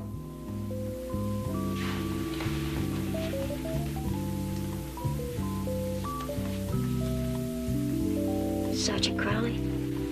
Miss Bell? Did I hurt you, baby? Our cop friend apparently was listening outside the door. Why'd you phone me, Miss Bell? You seemed pretty concerned about my partner at the time. Yeah, that's right, my partner. Her name's Sergeant Anderson. She's trying to find out who murdered Liz Adams. Well, it wasn't John. He was with me all night. Now, I'll swear to that on a stack of Bibles. He was here with me. You want her to swear to that on just one Bible? In court? I was at Liz's home that night. John! But I didn't see her. Why'd you go there? The call from Liz that day? We made arrangements to meet for drinks at her place at 8. Just the two of us. Got there, the house was dark. I rang the doorbell anyway, but nobody answered. Then I came home. And I was here. And we were together all night. I mean, the rest of the night. I'm gonna have to ask you to come down to headquarters with me and repeat those statements. Why? It's all right, baby. It's gonna be all right. Might as well wait for Sergeant Anderson. What time's she due? Well, she said she'd be delayed, but she should have been here by now. What does that mean? She phoned earlier and said she'd be half an hour or so late. Did she tell you why? It was about the newspaper item. You know, the gossip column in the Daily Herald. No, I don't know. Why don't you tell me? It was about spotting Pom Pom. That's Eleanor Simpson.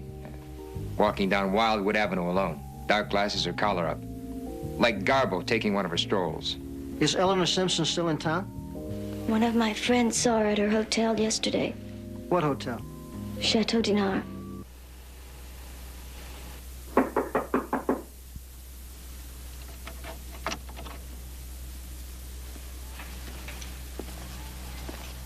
Who is it? Pepper Anderson. Who? I'm a friend of Tony Mann's. I'd like to talk to you. May I come in? Yes. Thank you.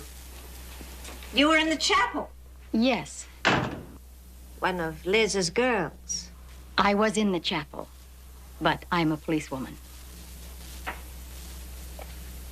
What is it that I can do for you? I'd like to ask you a few questions that might help us with our investigation. Of course. Would you like a drink? Oh, no. Why are you here, Miss Simpson? I don't understand the question. Well, I called you, and your housekeeper said that you'd left for Canada. Oh, yes. That's exactly what I told her to say. Why is that? Because I don't want to be bothered by anyone. You see, I've been feeling rather ill since the services for Liz, and I just want to be by myself. No traveling, nothing. Mm-hmm. But I'm feeling a little better now. So now you'll be leaving? Yes. There's a midnight flight to San Francisco. I'll be on it. There was a notation in Liz Adams' office for her to call you on the day she was murdered. Did she? Yes. Did she give any indication that she felt threatened by anyone, by anything? No.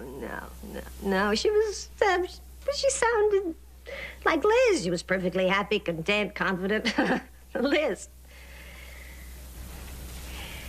I'm really sorry. I mean, I just don't think I can be very much help. Are you all right? No, that's all right. I'm still really not feeling all that well. I have a terrible headache. One of those awful migraines. Pills, my pills. I know I packed them, but where? Oh, yes.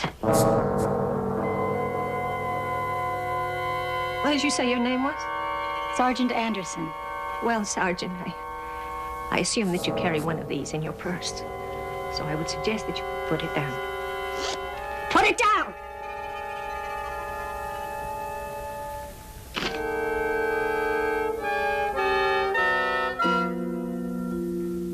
Why did you fly down here and kill her with that after you talked on the phone? What did she say? She asked me how her favorite closet drunk was doing with the booze. She was always very direct, Liz was. And I said I'd been cutting down. And she said, well, that's wonderful, darling. But I hear you want to go back to work again, and I have just the thing for you. It shoots here tomorrow, she said, so why don't you come on down tonight? And I said, anything for you, Liz. And then I asked her about the job. It was a wrinkle cream ad. Before and after. All you have to do is show yourself twice. Once, like it is, darling. And then we'll airbrush the hell out of you. She was telling me that I was old. She wanted to humiliate me in front of the whole world by showing that I was old. And old means ugly. And I am not. You are still very beautiful, but you're not well. You've been drinking. You just sit right back down. Don't you move. If you don't give me your gun, I can't get you any help. Where? In prison? A sanitarium? Oh, no, I can just hear them all in places like that. Screaming and... Look at her. Look at her. She's old. Ugly and old. You're not. No, you're not. Look. Look in that mirror. Look at yourself. Look inside. You are beautiful. Look. Look at yourself. Look inside yourself.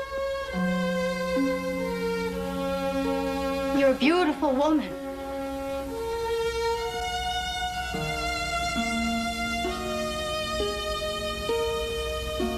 She was wrong. You see?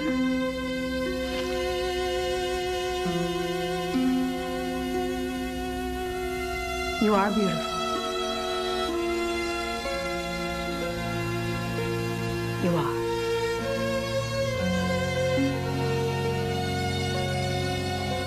We have to go now.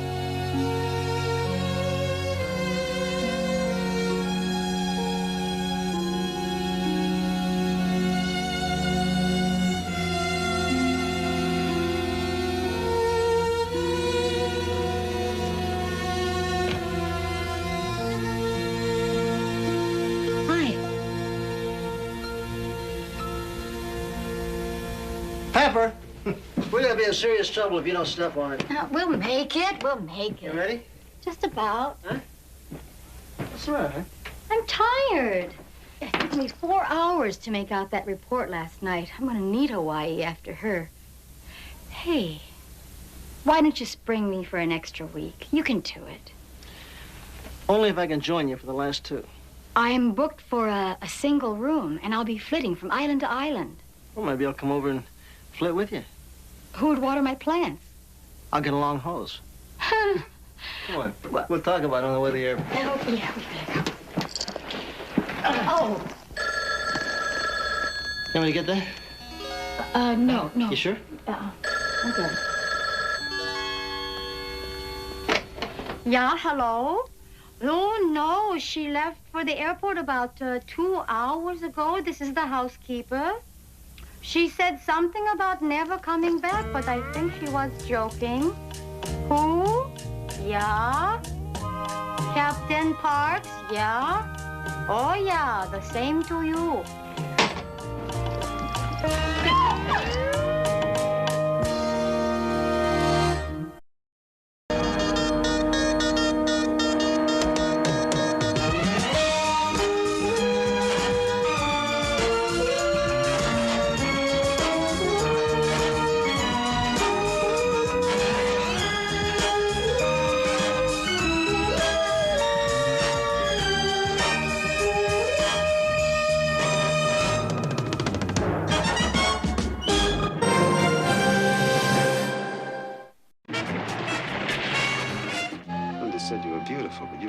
beautiful. Take a look at that. That's better than Ringling Brothers. This building is burglar-proof. What do you think we have all this equipment here? And how come this wonderful burglar-proof building got hit 3 months ago? Police! You want to make a deal, Billy? I'll make a deal with you. Jail's better than dead. You guys gotta be nuts. Where is she? Where's Trudy? Is she alive?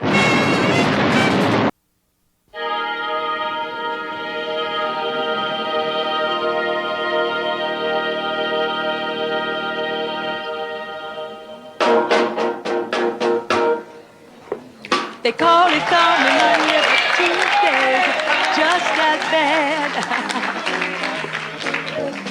They call it Stormy Monday, but Tuesday's just as bad. Wednesday's the worst, and Thursday's are so sad. Well, the eagle flies on Friday. Saturday I go out to play. Eagle flies on Friday. Saturday I go out to play. A Sunday I go to church and I kneel down and I pray. Oh, well, oh, well, oh, well, oh, well, oh, well, oh,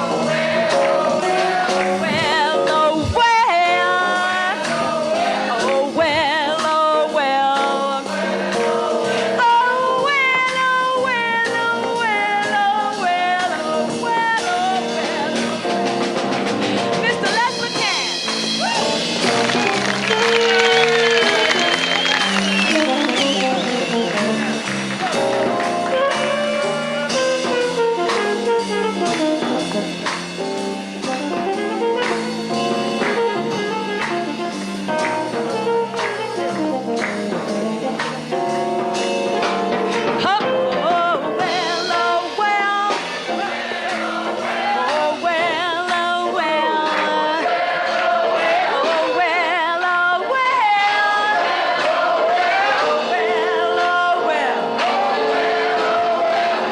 Crazy about my baby. Please send my baby back to me.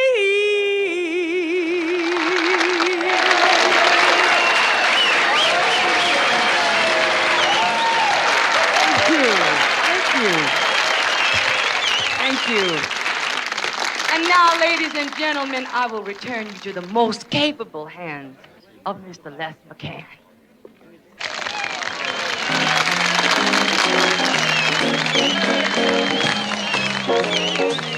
That was fantastic. Just great. Well, I thank you one and all. And I thank you, my dear lady, for making the best introduction ever. Oh, and you sure know how to pick them for me, Linda. Oh, well, Billy, he's a real swinger. I a think Friday night, last I've got- night was a bit much for him. Straight soda. Just to keep the senses in balance. Now look, as of tomorrow, we are all gonna have ourselves a ball. We're gonna party like crazy, but tonight I gotta go. Oh, Yeah, our mystery man here, it's the good life, high times, and then he fades away for about a week. You'll just have to get used to it, Ben. We've all gotta make a living now, don't we? Oh, come on. Now, any man who knows a girl for a week and gives her trinkets like this, he's got to make a pretty good living, huh?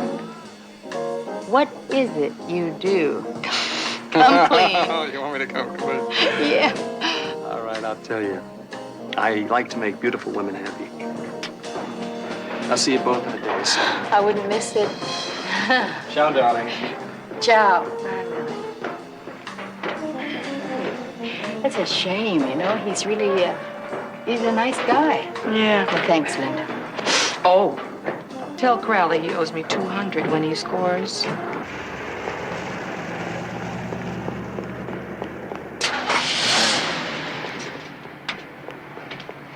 Everything says Billy Dodge rides tonight.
finally give up the booze.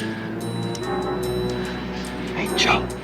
No wonder everybody's been going bananas trying to figure these out. Take a look at that.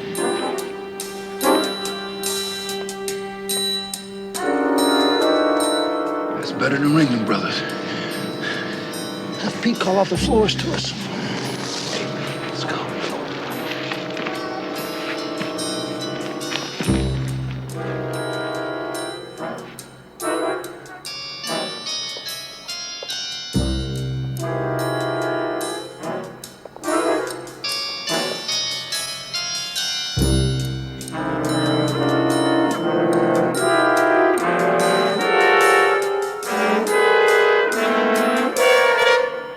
Impossible. This building is burglar-proof. What do you think we have all this equipment here Then how for? come this wonderful burglar-proof building got hit 3 months ago? Well, that's what you get when you depend on a computer. I guess something went wrong. And that's just what's happening now, my friend. Outside? That's impossible. But true. Hey, lady, wait. All right, now you give me the pass key. Well, okay. Just give me the key. But you got to sign in first. Oh, how come he didn't?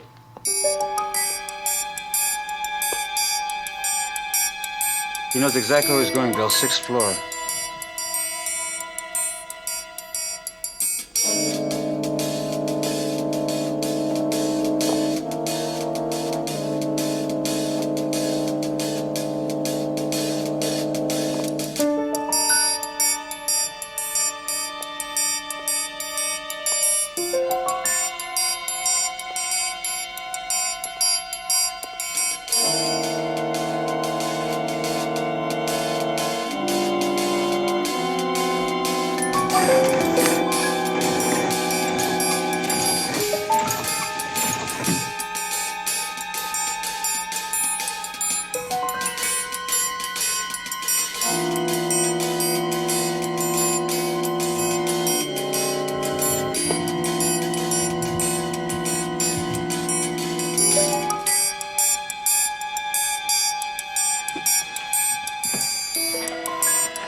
All the Dodge police officers, you're under arrest. Sorry, Billy.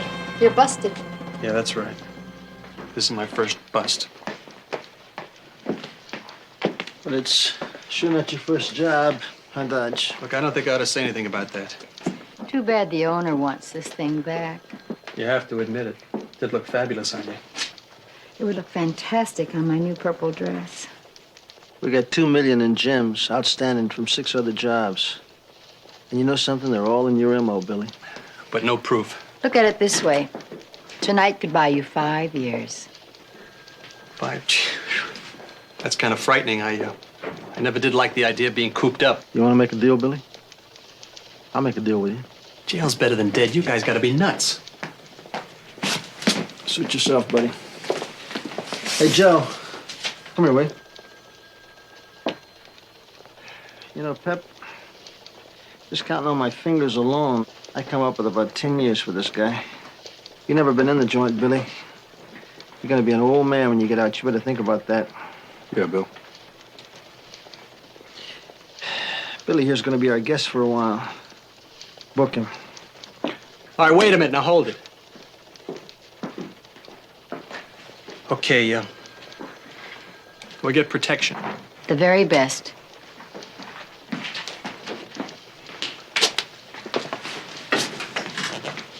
Okay, who's your contact? Paul Nicastro. He sets up the jobs, pays me, and unloads the goods. Who's his connection? The receiver. I never met him. I can't say for a fact. Well, how about taking a wild, non-educated guess? Some guy in San Francisco. Not Jake Schulman. The skimmer. Day lives in San Francisco under a mask of respectability as a philanthropist, political contributor, a socialite. 10 years ago, this guy was connected with the top levels of organized crime. He was a top laundryman. And now we have Mr. Perfect Citizen. Listen to this. This guy has a chain of jewelry stores, very exclusive. How's that for the perfect cover for stolen gems? How do we nail him? The Castro. Castro's our key. I say we give the jewels back and start all over again. Start over? Who's our next pigeon? You want a coup for us, Pepper?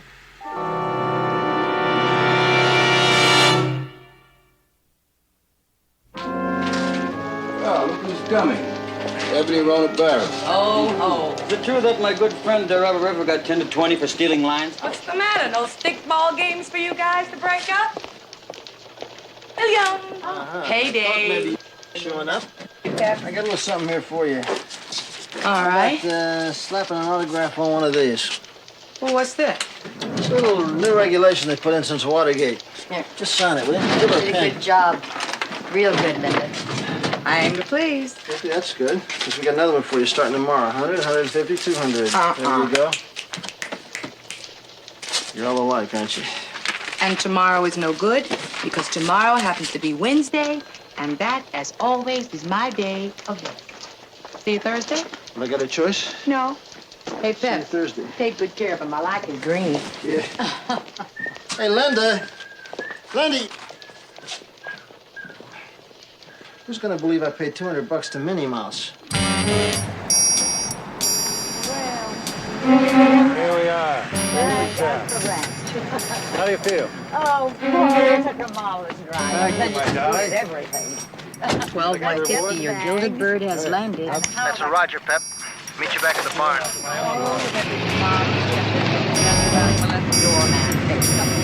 Oh, Paul. You know, it's a lovely weekend. I loved every minute of it. Thank It was you. just glorious. You're a tremendous woman. Oh, Oh, you want the doorman for Yes, this? let me. Why should you? You wouldn't happen to be Mrs. Drew by any chance, would you? Oh, yes, I am. I'm Sergeant Crowley with the police department. Something's happened to Charlotte. That's my poodle. I knew that wasn't the right kennel to leave her. No, ma'am, we're here because a burglary attempt was made on your apartment. Oh, thank goodness. Then my little love's all right. Did you say a burglary, Sergeant? No, I said an attempt. Pardon me, are you Mr. Drew? No, I'm a friend. Paul Nicastro. Yeah, well, a burglar was seen climbing up the outside of the building here. Unfortunately, he got away. What we'd like to do is check your apartment, see if perhaps something might have been stolen. Well, yes, of course, officer. Come with me. Paul, would you bring the bags, darling? I can't understand a burglar crawling up the balcony. My goodness, what a dangerous thing to do. Well, this is the safest place I can think of. Oh, well, I don't know. It seems to me that everything is here. Let me see. Where's the topaz ring? Yes, everything's here. Everything's there. Mm-hmm. Well, I guess that takes care of it. Miss Drew, what's the value of these jewels, do you know? I don't know exactly. Somewhere between 200 and 250,000, I think. Why do you ask? Well, it's only a suggestion, but I'd strongly recommend a safer place. I mean, like a safe deposit box. Thanks for your cooperation. We'll just let ourselves out. Well, thank you. And I'll do as you say. Well, Jewel's safe, Charlotte's safe. Now let's get back to you and me.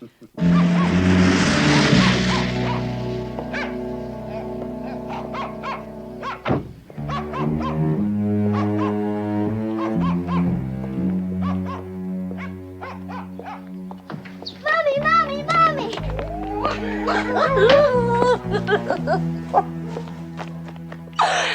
Oh, how's my sugar plum princess? I got something to show you. You do? What? Oh, no, let me guess.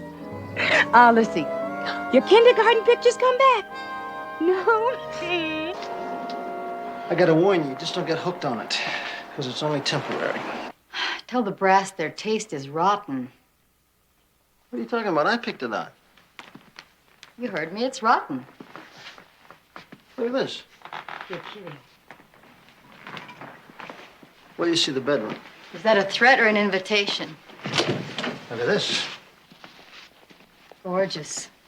Did you see the size of that bed? I'm sure Mr. Paul Nicastro will be impressed, but what else have we got? Okay. Maybe this will make your mouth water. I don't think I can trust myself. Where did you get that? The tooth fairy left it under my pillow.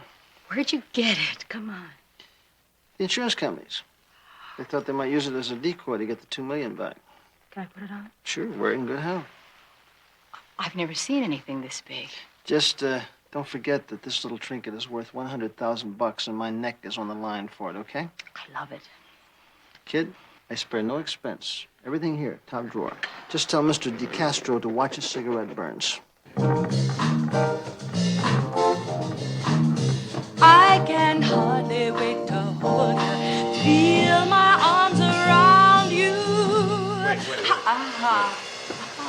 Crying out loud, you guys. It's too much noise. Bring it down a little bit so we can give her some good feeling on the song. You know where to come in? Yeah, I know what you last It's on the time. E flat chord. Right, okay. One more time. Come on. We can get it. We get it. Jean, Jean, shake it thing, shake it thing. I can hardly wait to hold you, feel my arms around you. How long have I waited just to love you? Now that I have found you, don't ever go. You got it. Don't ever go.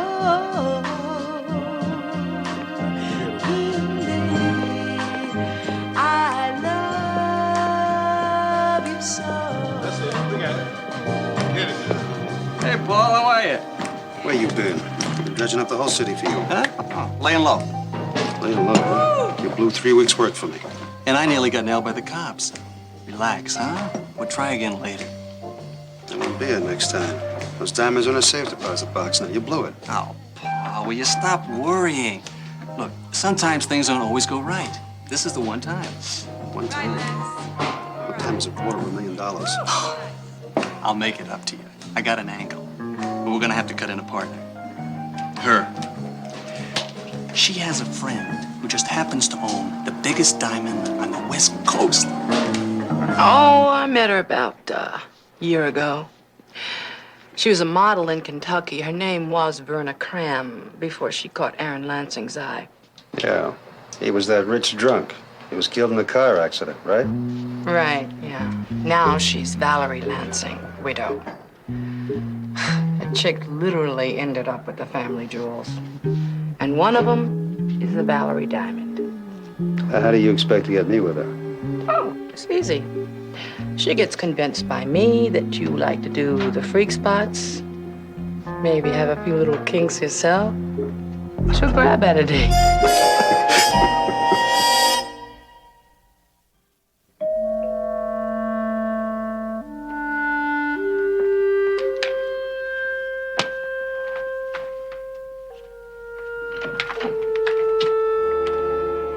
Mr. Nicastro. Oh. Come on in, Paul.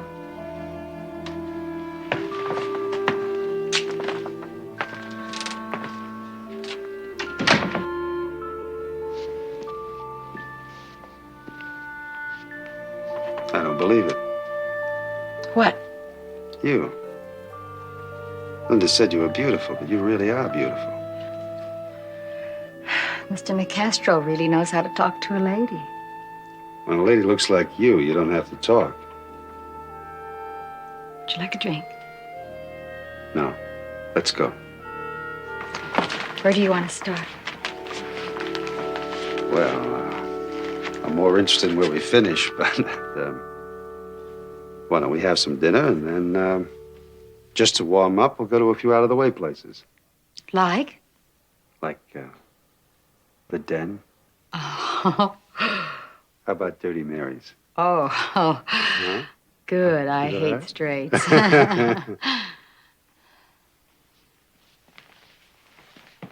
Oh. I am not an expert, but this little trinket doesn't look like paste to me. You have a good eye. It's real. You better believe it. But the places we're going to, if you want to stay in one piece, you better leave it home. Good idea. I'll be right back.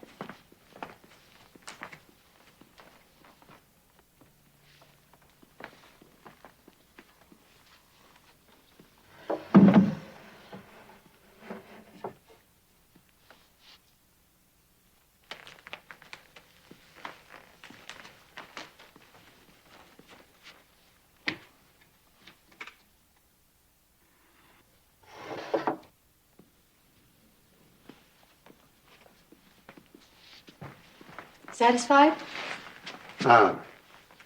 Yeah, looks good. You're fantastic. Now, would you like some duck à l'orange? I know a great place on the west side of town. Take us about 20 minutes to get there. We'll have a beautiful dinner.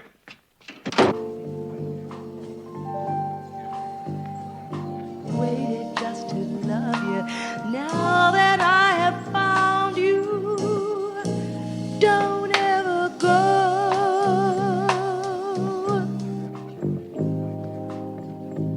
I love you so.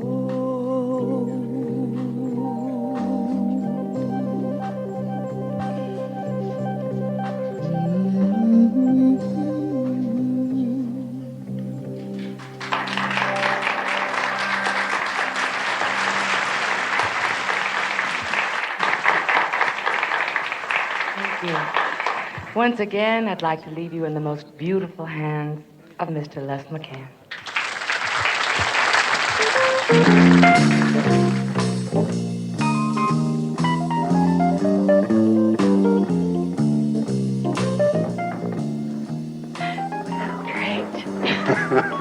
How's my dating service working out? Couldn't be better.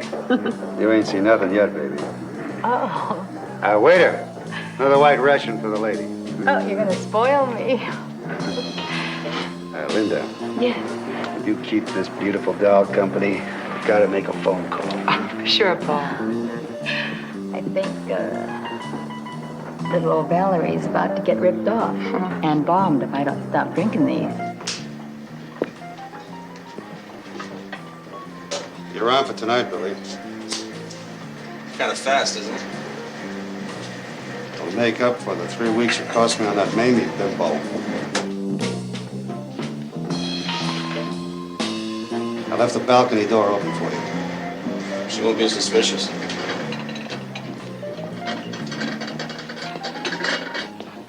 She'll be too loaded to be suspicious. No mistakes this time, right, Billy? I'll try real hard. You do that. There you go. Here we go. Got a big night ahead of us. I'm ready. Mm-hmm. You be good. You kidding? I'm gonna have some fun. Night. Night. Take it easy. So he vested the dog. Okay, just gonna show you one more time. Oh, thank you very much.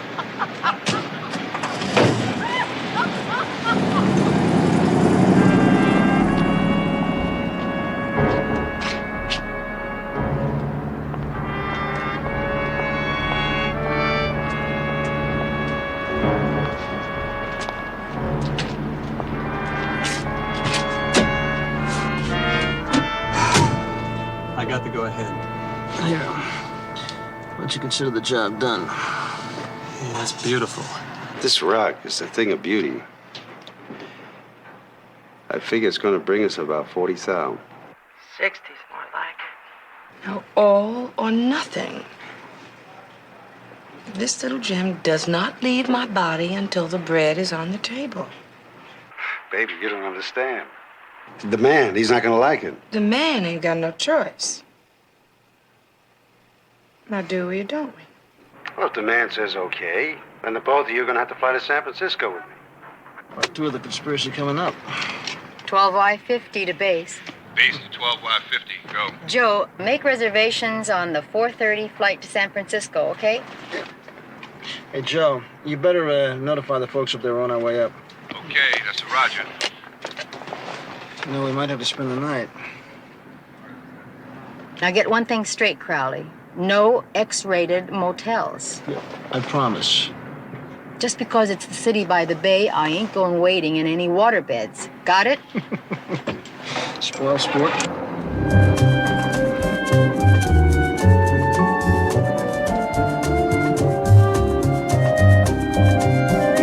Did what? I didn't have a choice, Mr. Schulman. It was the only way I could get the stone. I won't meet with them. Meeting with them is too risky for me. No, there's no risk. They're both in on it. They couldn't say anything if they wanted to. I don't like it. I don't like it. Maybe you'll feel better when you see what we have. Yeah, I know. You have the Valerie. Yeah, that's right. But they won't hand it over until they have the money up front.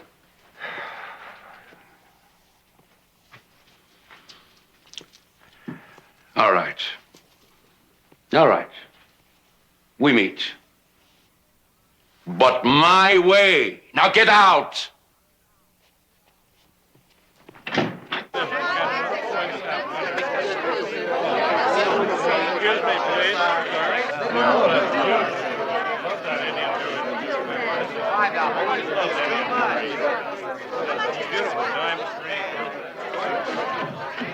Now, the man wants it appraised first, then we negotiate. Oh, I love this. Whatever you say, Paul.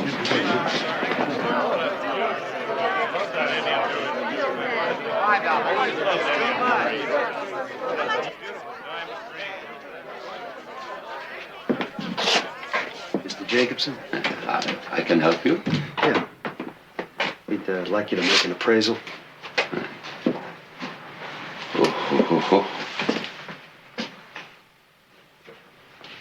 Oh, that's very nice.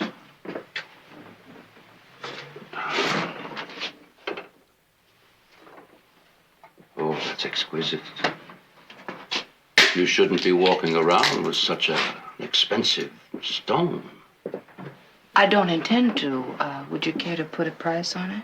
It could be difficult to turn over. I'm sure you understand that. That depends on how difficult. Let's say 35,000. Oh, that's ridiculous. Linda, I said I'd handle this, right? Mr. Jacobson, there was a lot of risk involved with this. And I figure the rock is worth about 100,000. I went 6 stories for it.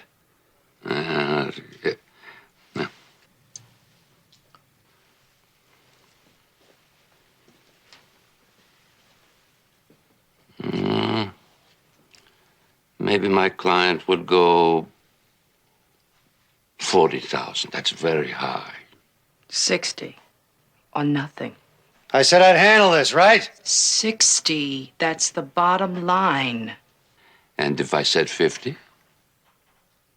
You ain't said it yet. That's all my client authorized me to offer.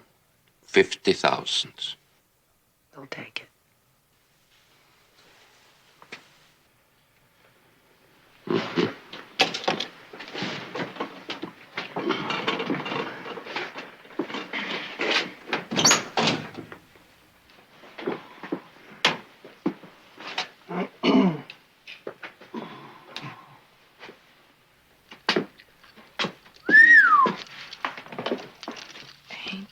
Something else. They should be. All of them handpicked by Billy Dodge. Hey, Billy, you got a loose mouth. Just loose enough to make a case. Let's do it.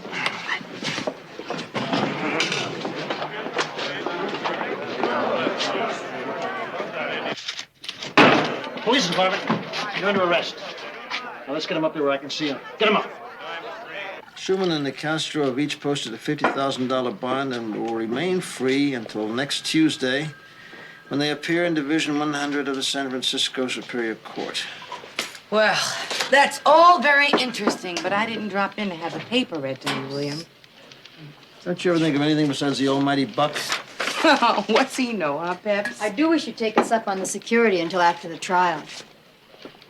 Got my own thing to do. And I don't want no army of cops cramping my style. Now, the almighty bucks, William? I tell you something. I want to put at least 2 men on you for your own good. Ah, then you just lost yourself a witness because that wasn't part of our deal. Linda, I am thinking of your welfare. Fine. Then give me the bucks and my welfare will be secure. You want to sign that? Minnie?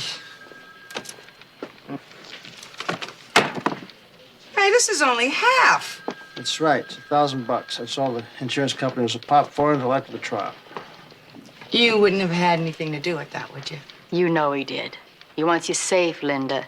Let us put you with Billy Dodge. He's in a safe house. Then we'll shoot you up to San Francisco on the day of the trial. Pass. And William, if I see any shadows behind me other than my own, I'm not testifying.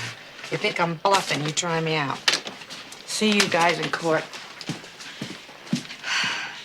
You know as well as I do, Bill. Schulman is not going to get himself convicted if he can help it. I can't force a tail on her. All I know is if something happens to her, that sure as hell blows our case. Do you know an Olivia de Havilland? All right. 25,000. But for both of them. And Billy Dodge is number one. Well, look, that's what you're being paid for. All right. All right. What do they say? They took the contract. And if anyone can find Billy Dodge, they can. And the girl. Well, maybe we'll get a break. Excuse me, Mr. Schulman. There's a I'm man... busy, Miss Blake.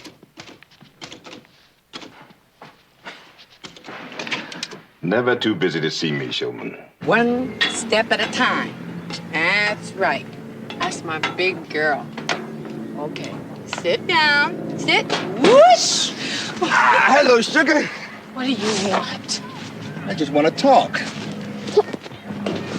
Mommy, who's that man? He's just an acquaintance, honey. Go over by the swings and you stay there. You stay right there until I get back. I asked you, what do you want? Now, hold on, Linda. Don't run off. Hey, Linda. Now, baby, you could have told her that I was her daddy. You might have sowed the seed, Alex, but her daddy you're not. It's cold, baby. Very cold. It was meant to be. Now what do you want?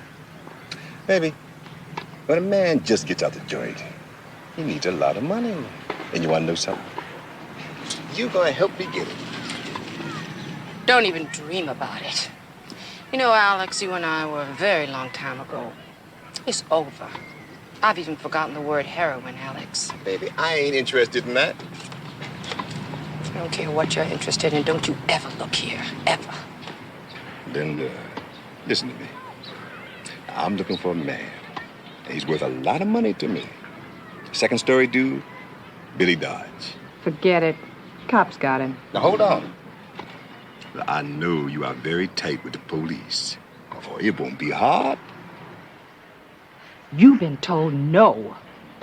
I think we're through. I think you'll do it. As a matter of fact, I know you'll do it. Trudy. Trudy. No.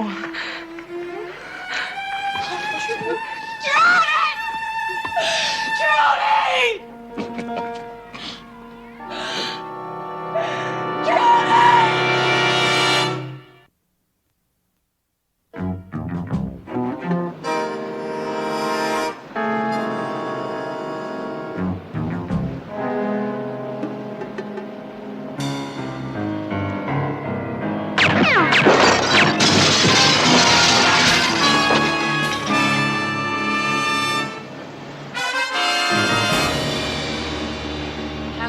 just before I called. How did they find me? Easy, hon, easy. We'll take care of you. I'm scared, Pepper. You gotta hide me. Where's Billy? Hide me with Billy. Now, I want you to leave this building by the regular officer's entrance. Joe's gonna drive you to the airport in a plain, unmarked car. Flight 602 will get you to San Francisco at 3 o'clock. The PD there will pick you up. You'll stay at the Alton Arms until the morning of the trial. Now, are there any questions? Ready to go? Okay, John. Have a good trip.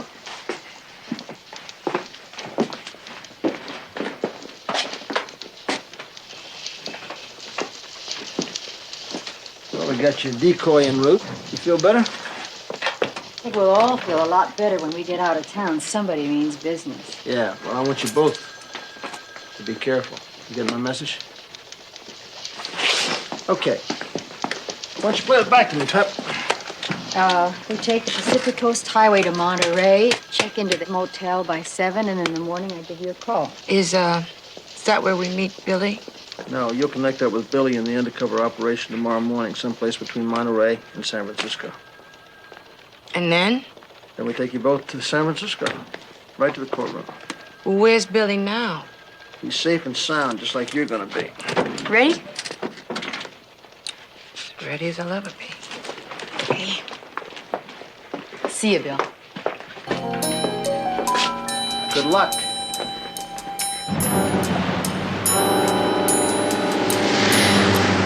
You know something? What? You're rotten company. I'm sorry, Peps. My mind was a million miles away. I know. I was just trying to cheer you up. I know. I'll just be glad when this is over and I can get back to my regular routine. And those special things, huh? What do you mean? I've known for a long time, Linda. Oh, not about what you do, but that your Wednesdays are special things. You see, that certain day that's set aside doesn't get set aside unless there's someone special, right? At least that's the way it is with me. My day's Saturday. Want to get a bite to eat? Yeah, that sounds good.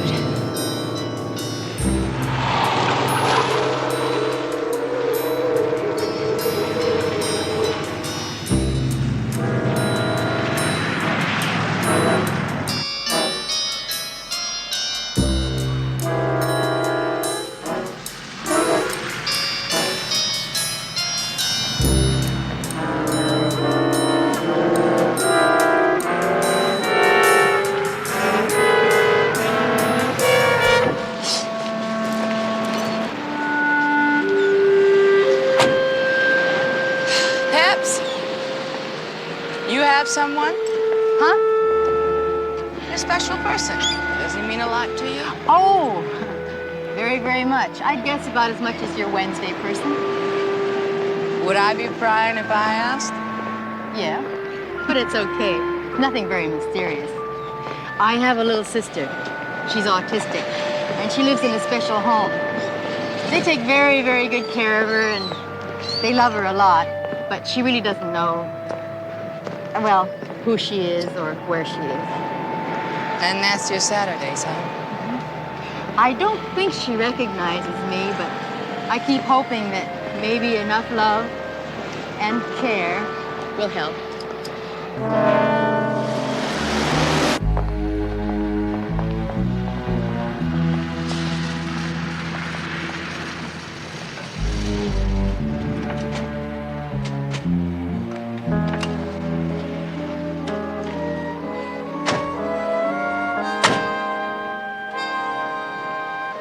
I swear, the next time Crowley sets me up in a motel, I'm going to send an advance team to check out the hot water supply.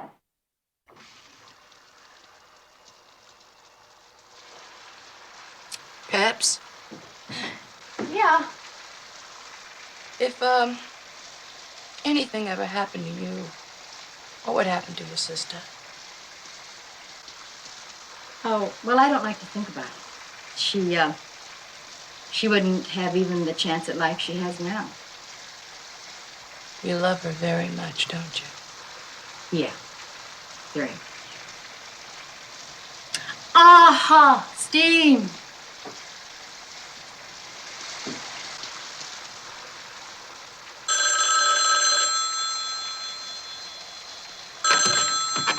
Hello? Linda? Crowley. Is Pepper there? Oh, yeah, Crowley. She's in the shower. Peps! Yeah? It's William. Ask him how he knows the exact moment I step into a shower. I heard that. Tell her it's easy. The damnness makes my joints ache.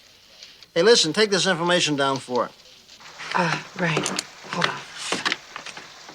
Okay. The meet is set at an abandoned cabin about 5 miles north of San Jose. You got that? Right. It's 2 miles off the main highway on Route 56. You can't miss it. Is, that where we meet Billy? They'll arrive at the same time, Linda. Then we'll take one car to San Francisco. It's almost over, so hang in there, huh? Yeah. See you, William.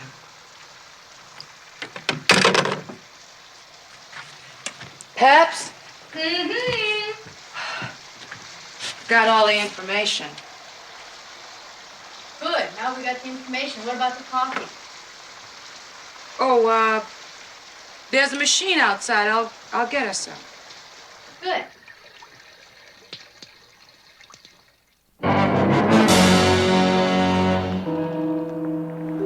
We'll leave tomorrow morning.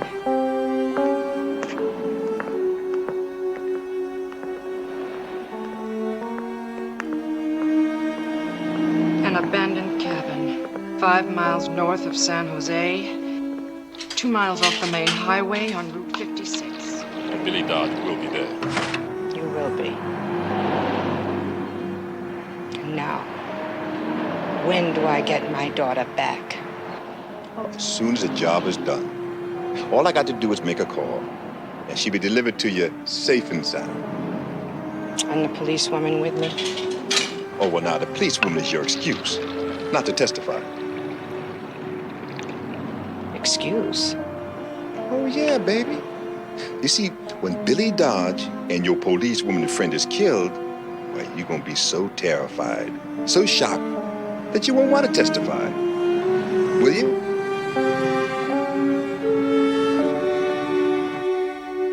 An out-of-the-way cabin sounds just right. I'll have a couple of people meet you there, and they'll take care of all of them. All of them? I said all of them. What do you say we take a little vacation right after the trial? Together? Yeah, we'd have a ball. Maybe Mexico. You'd want to take a vacation with me? Sure, why not? I really like you. You'd be a lot of fun. I'm not in your league, Pepper. Why would you want to be with me? Street girl, hustler, snitch, and a friend.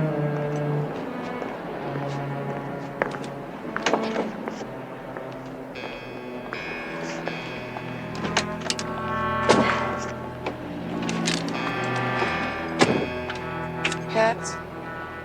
I ain't got no friends. Well, whether you like it or not, you do.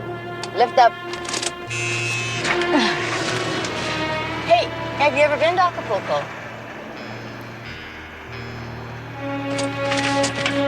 Liz? Linda? Hey, what is it? What's wrong?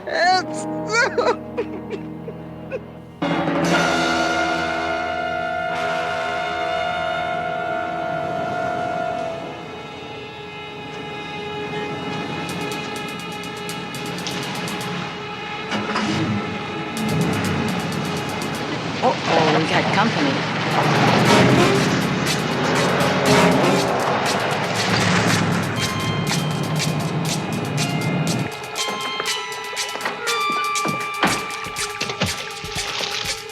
Come on, Billy.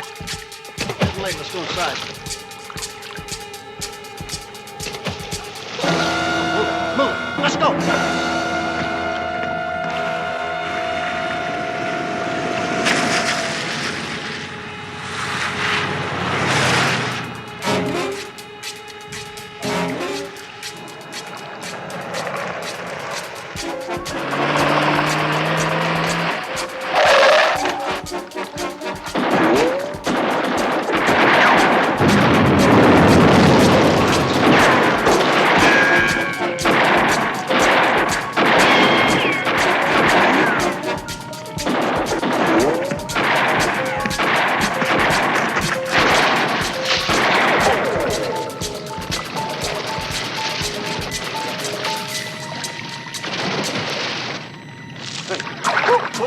come on, let me handle this guy.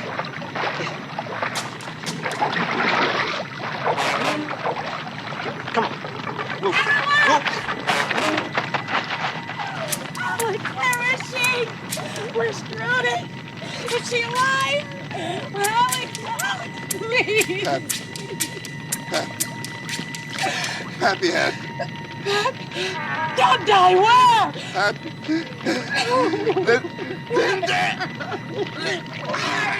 Don't die.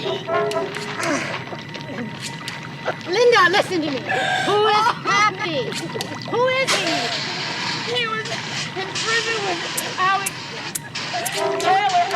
Earl Taylor, find her. Please find her. Please find her. Oh.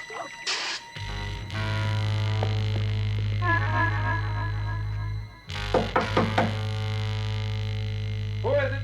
Gas company. We got a report you have a leak. I didn't call no gas company. It's an emergency. We gotta check it. Police.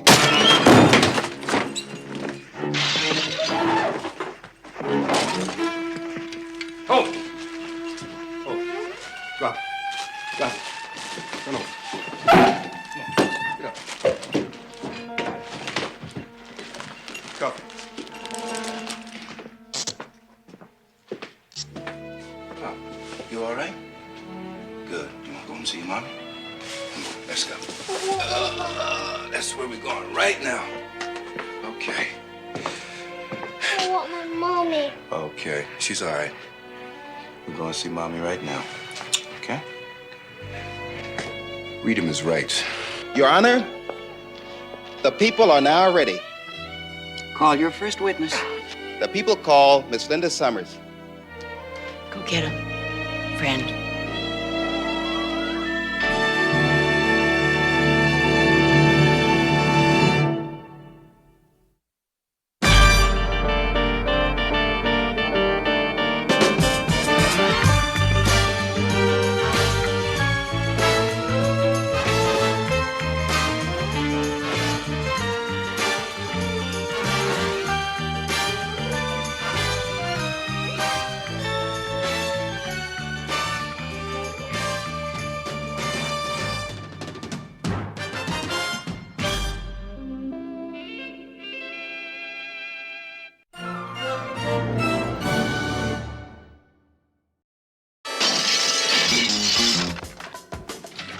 Don't you think you better take it easy on the tequila? I mean, you're really getting loaded. You want me to blow my cover? I'm supposed to be a lush.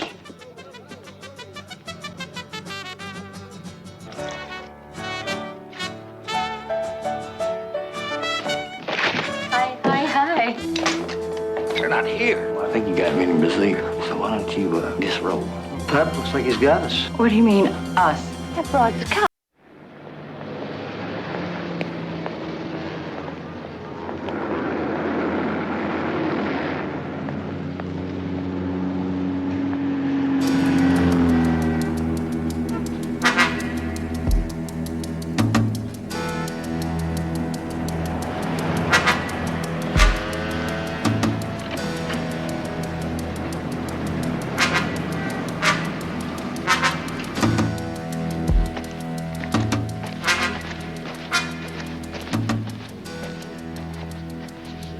Oh, good morning. Can I help you?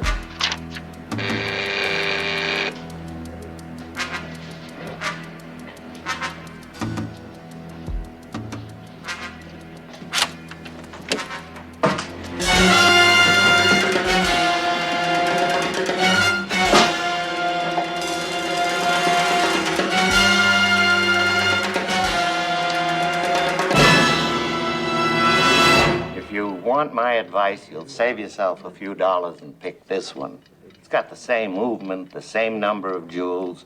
You'll be getting the same kind of quality without having to pay for all the extras.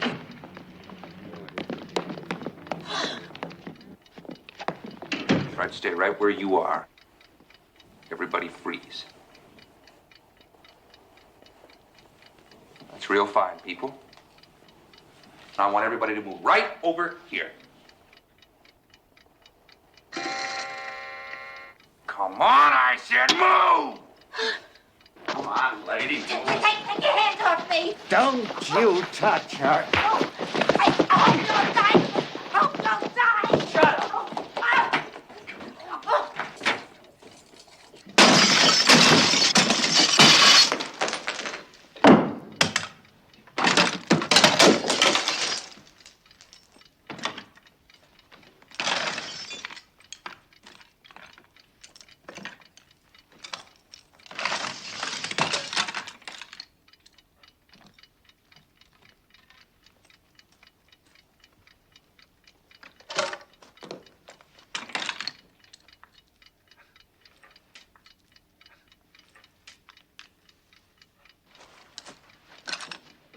Okay.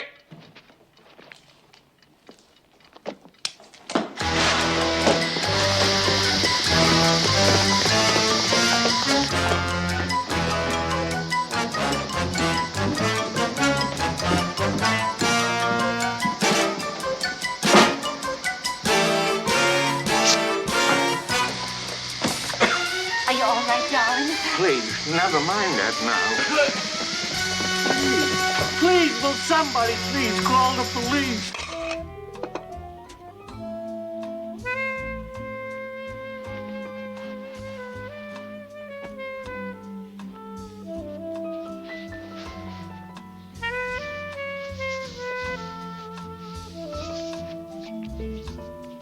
You didn't get me kosher dill pickle. Yes, I did. I ordered it. Nobody ever listens anymore. She's got a great set of fingers, hasn't she? You're relieved. How come? Lieutenant Marsh was to see you and Sergeant Anderson right away. Lieutenant Marsh, is it? Yeah, well, you just say the word and we'll come rushing right down here, literally. Even if it's in the middle of the night, we'll hop right in the car and we'll get down here in 60 seconds flat. Well, I don't think that'll be... I mean it, Lieutenant. Mr. Victor and I, we've always had great respect for law and order, even when it concerned other people. Fine. 40 years and no one even took a piece of worthless junk costume jewelry. Now they've taken everything. Hey, Paul. Okay, why don't you two go home and try to relax? We'll be in touch. Lieutenant, remember what I just told you. They had a woman with them, I'm sure of it. Maybe it's part of their modus operandi. Yeah, well, we'll be in touch. Thank you. Mr. and Mrs. Samuel B. Victor, home in Beverly Hills, Rolls Royce, and suddenly they think they're paupers. I don't know why everybody expects sympathy. Nobody gets it from their doctors anymore. At $50 a throw. What they expect from me. Well, they know you got a heart of gold, Paul. What about insurance? Stuff that was taken was on memo from a dealer in New York. What about consignment insurance? Had insurance for $100,000, but the tape was well over $500,000. Oh, then they really are paupers. Pepper, I hear you know something about jewels. Uh-huh. Can you loop a stone? Yeah. Well, forget about that lousy stakeout. I'm borrowing you both for robbery homicide. What do you got, Paul? Anything? I think we do. We'll know in a few hours.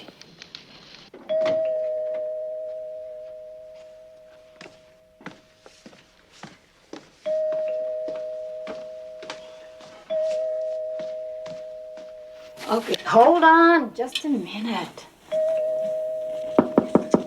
Let me guess. Open up in the name of the law. I knew it. I woke you up. Oh, no, I was up baking brownies at 2 o'clock in the morning, just as usual. Well, don't just stand there hating me. Go get some clothes on. I see you brought the Mr. and Mrs. bag. You want to give me some kind of hint as to what kind of climate I ought to pack for? Think tacos. Ooh, ooh, ooh. Morris is sending us all the way to sunny Mexico. That's great, but why does he always have to send us someplace in the middle of the night? I don't know, honey. I'm only a sergeant. Go get dressed. For a taco, I'll do it. You want to be a little more specific? Where in sunny Mexico? Did you ever hear of Masiaca? I think the last time I had it, the fever went down in about 3 days. Masiaca's in the southeast corner of Sonora. I hear it's not too heavy on tourists, but Marsh says it's a wonderful place for a honeymoon. Well, don't just sit there like a blushing bridegroom. Come on up and help me pack.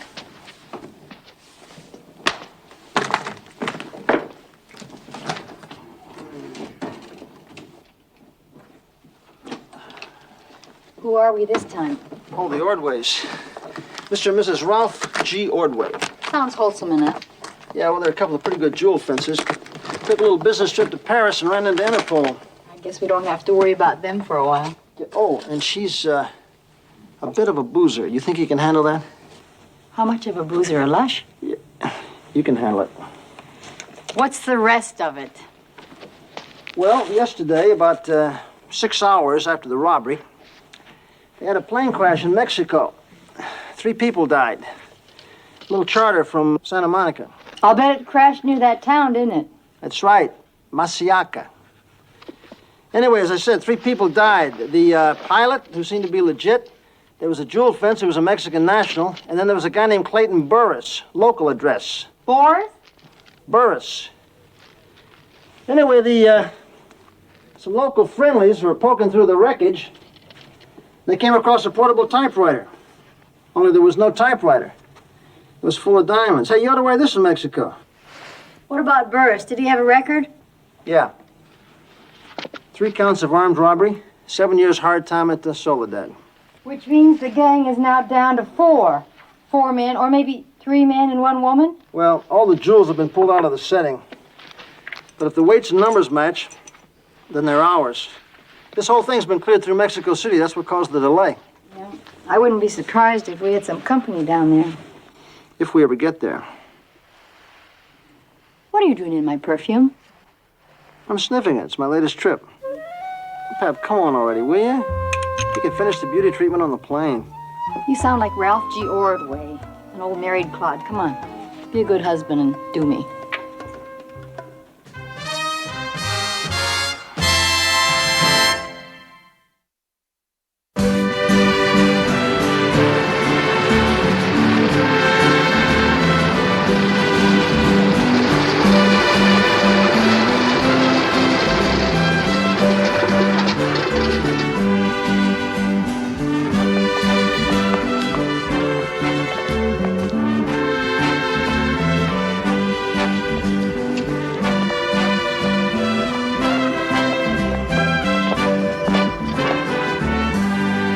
Certainly quaint.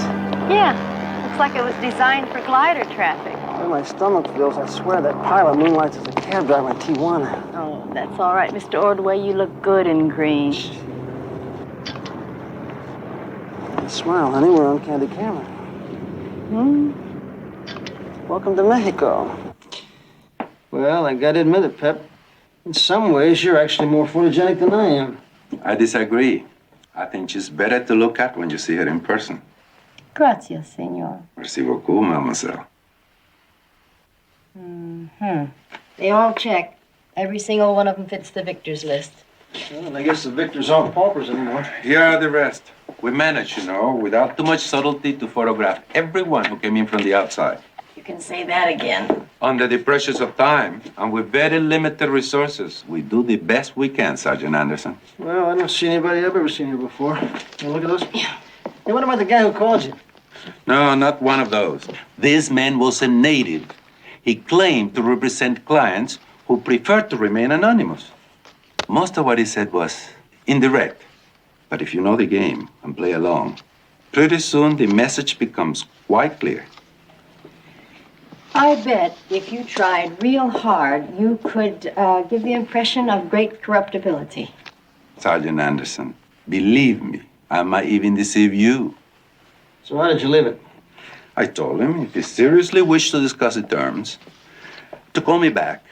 And when he does, I'll propose him a deal. Then we move in and make the rest. You want to know what scares me? We might end up with only a middleman. Yeah, I consider that. And there's a chance of losing these, which would be very embarrassing all the way around. Look, Lieutenant, with your permission, let's try something else. Let's see if we can't smoke out the realies and still stay flexible enough to get whoever might be on the other side of the border. And what do we do next? Walk on water? Look, it's not that hard. When the guy calls you back, you just cut him off clean. He's got to figure, A, it's too hot for you, or B, you're negotiating with somebody with a little more horsepower. Either way, the people we're after aren't going to like it. And my guess is they'll come slithering right out from under a rock.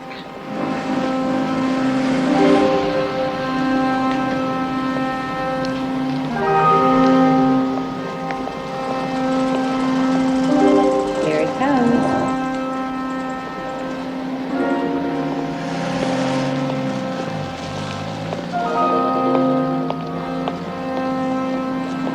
Boy, I'd like to write him a ticket for jaywalking. Not that guy's problem, man. He's got no respect for the law. Feel like taking a little ride? I'd love to.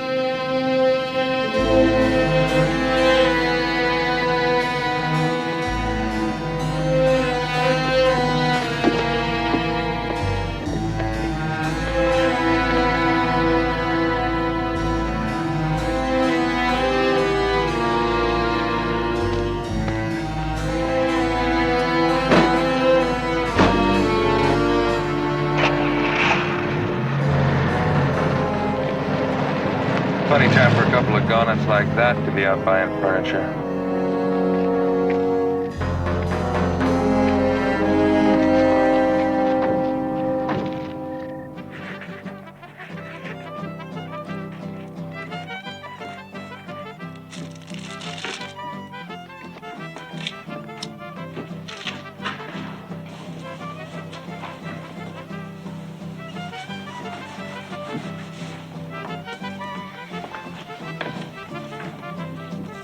Hey, partner.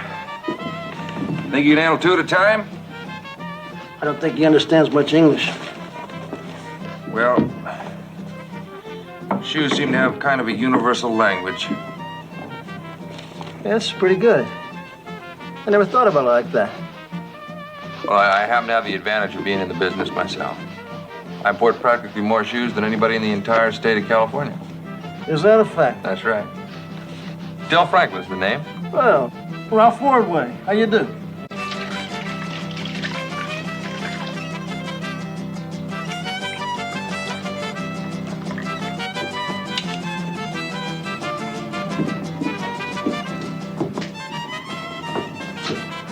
Ah, you make a great margarita. Thank you.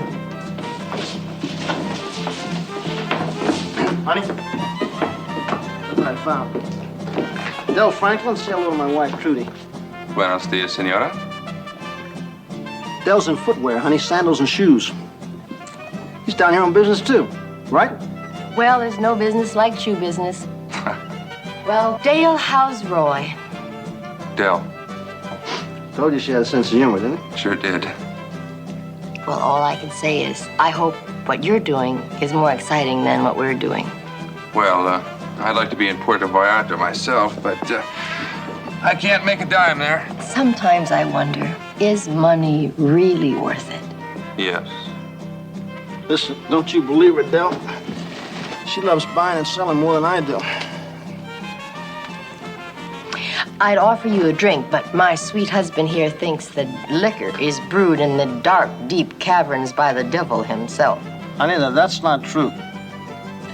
I just said that a little wine, a little beer, every once in a while is all right. But these double margaritas, that's something else. They go down like soda pop. Pop, pop. Listen, Ralph. Anybody who smokes those things has no right to pass judgment, you know? Waiter, we're thirsty over here.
really latched onto me like a magnet out there. I bet you $1,000 this is our boy. As I recall, the last time you were positive about our boy, I was lying on top of a cold storage compartment in a liquor store on 5th Street, and you wouldn't let me go to the bathroom. You're not kidding, are you? I mean, you're really getting loaded on it. Dad, don't you think you better take it easy on the tequila? I can handle it. You want me to blow my cover? I'm supposed to be a lush. Yep, well, you sure got me fooled. Ralph, I can't just sit here and not drinking anything. He's staring right at me. We didn't order any more drinks. Who ordered the drinks? Did you order these, Del? Yeah, they're on me, Ralph. Guess you don't like this style of music, but there wasn't any Lawrence Welk in the jukebox. You gotta take what you can get down here. Thank you.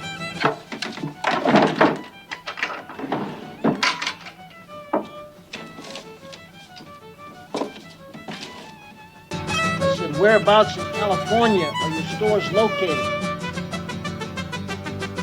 What did you say? I said, whereabouts in California are your stores located? No. I don't have any stores. I'm a wholesaler. I thought I told you that, Ralph. You gotta forgive him, Dale. Adele. See, half the time he doesn't listen. And don't ask me where his mind is, because I haven't been able to figure that out. Hey, well, why don't you get up and show us how it's done, Trudy? Ralph and I took a course in those silly dances, rumba, foxtrot, and tango. $370, and I think we only took 3 lessons.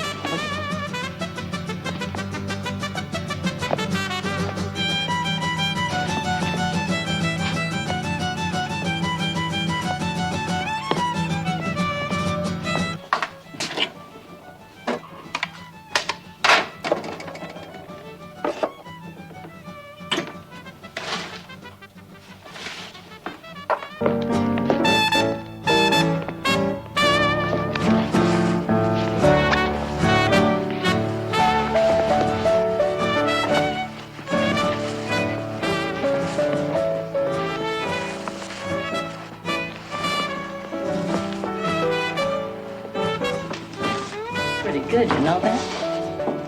I didn't have 3 lessons for nothing. I thought for a while you were never going to ask me to dance. I'd do anything to keep you from making a complete fool of yourself. Me?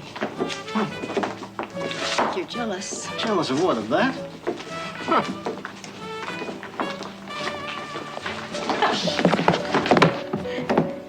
Did I fall, or did you drop me?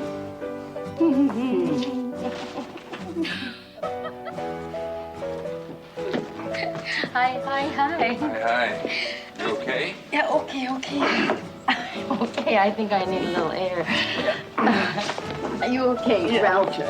Oh. I'll give you a little help. No, you stay right here. So I'm tell Dale all about our Mexican furniture, only don't you give away any of our trade secrets. And, order me another, puff.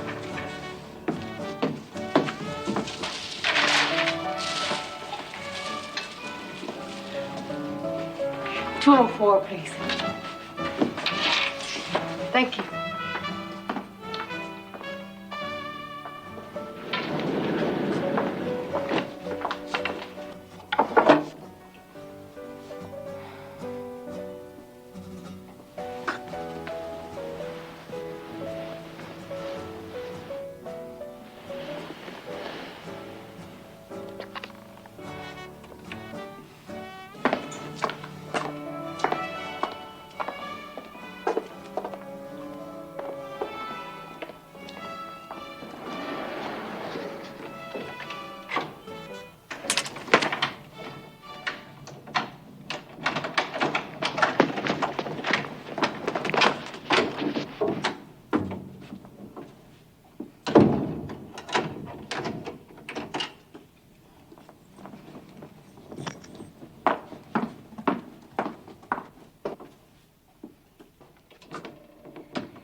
Well, you'll do it again.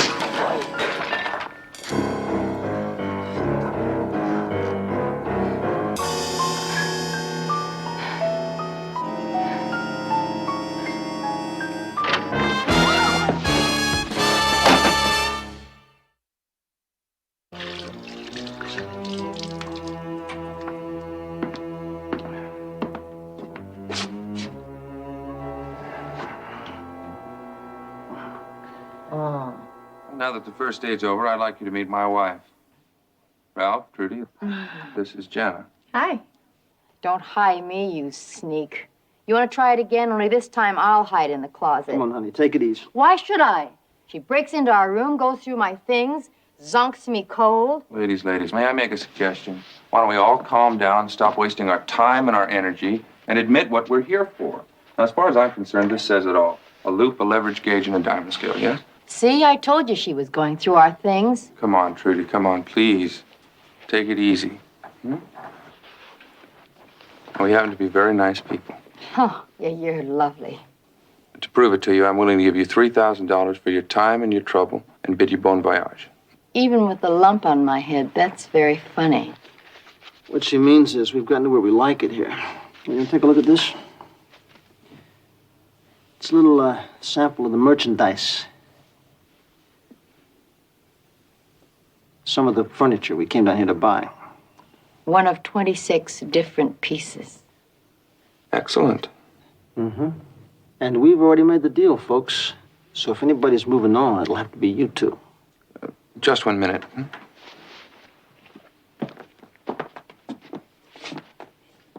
Oh, you feeling any better?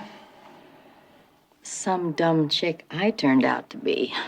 Oh, you caught her, didn't you? Seems to me it was the other way around. Listen, if you're willing to be reasonable, maybe we can still do some business, huh?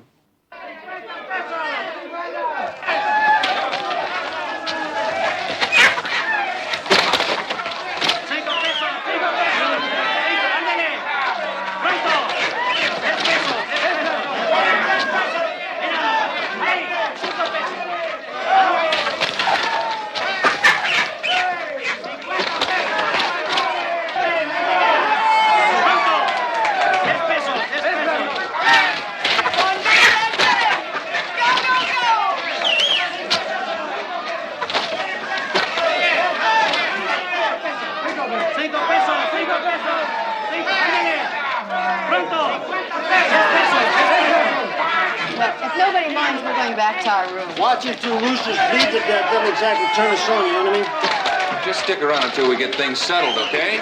What's to settle? We got an outlet waiting for us in Mexico City that'll pay us 60 cents on the dollar. That's just the point. I can handle it for you right here.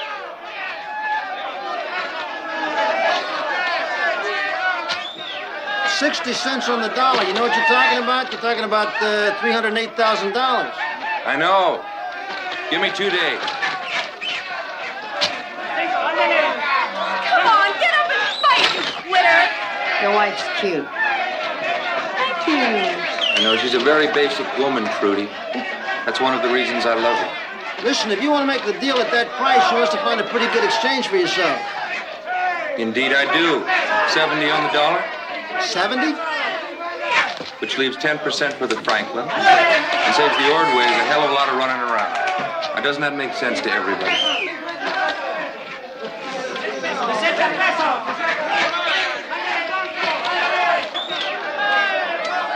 All right.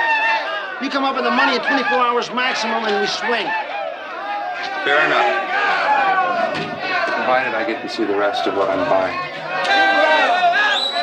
Okay.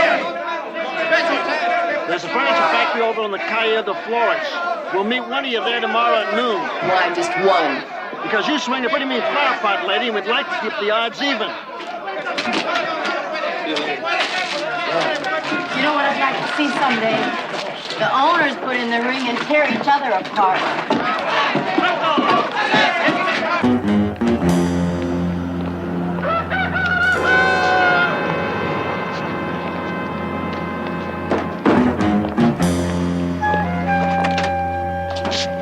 Well, we aren't the only early birds up and about.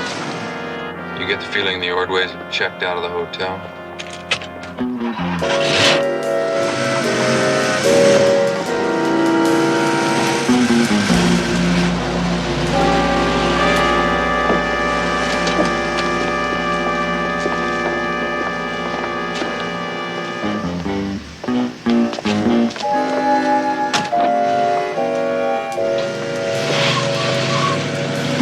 Never had the stones to start with. Yep. And I bet they knew we were gonna rip them off. Think about it, Cliff. They know where we are right now.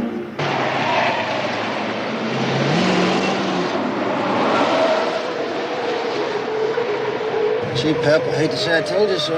This road would get to anybody. Oh? I think it's the road, huh? I thought maybe it might have had something to do with all that soda pop you were popping. I just regret I have but one stomach to give to my department. Can I write that down? You can write this down. The next time I drink tequila, it won't be with a flower pot chaser.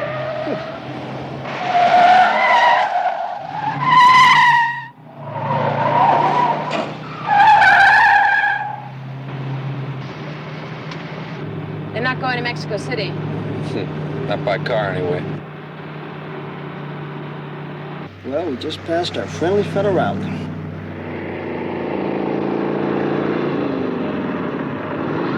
As soon as they get to the airport, they're ours. You hear something? Yes, I certainly do.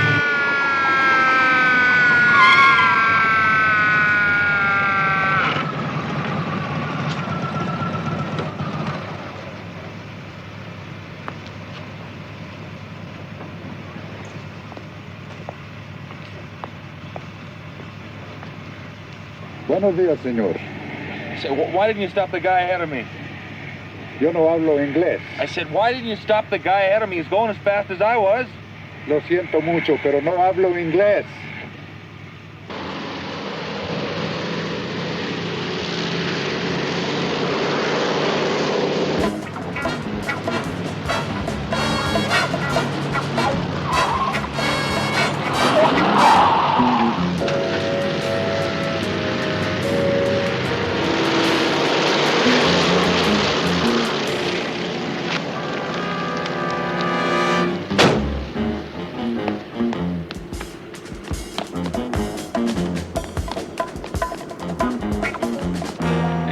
Where's it going? What? Flight 472? I don't know the number. The plane that just took off.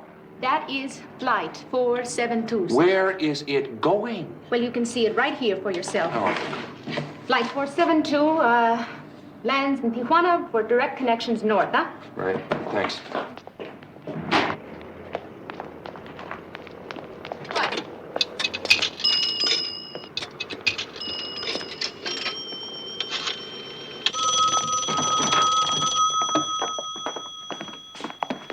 Hello. It's them. They got stuff? They got stuff? Oh, shut up, will you? Yeah, Cliff. How's it going? Look, you're gonna have to speak up. We got a lousy connection. Did you get the stuff?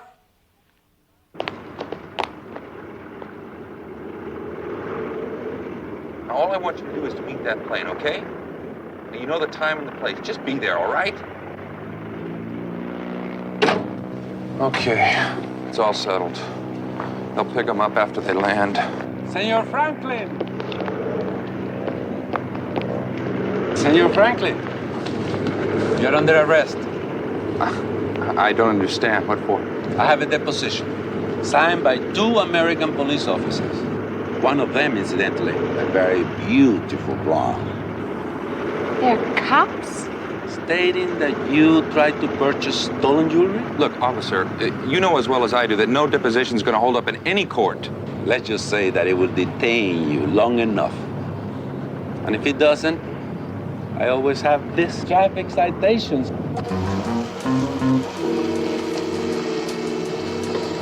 Calneva Airlines, Flight 109, Los Angeles to Reno, is now boarding at Gate 18.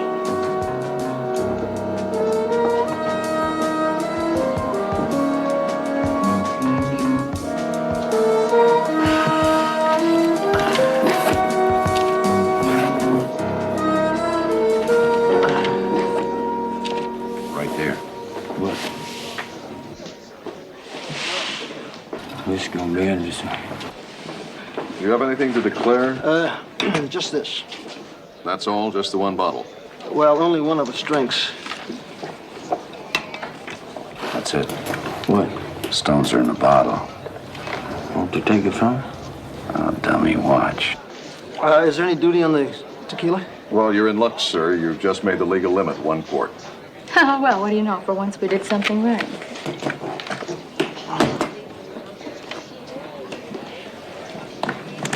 Thank you very much.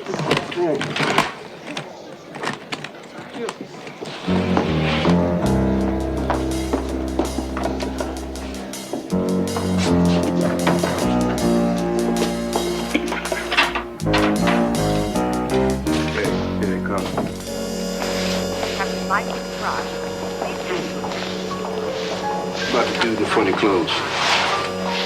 What funny clothes?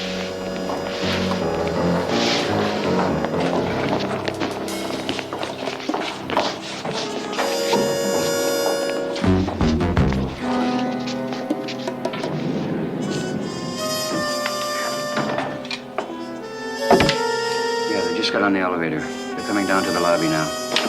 Roger. We're ready. All passengers hold their tickets for Calviva Flight 109, Los Angeles to Reno. Please report to Gate 8.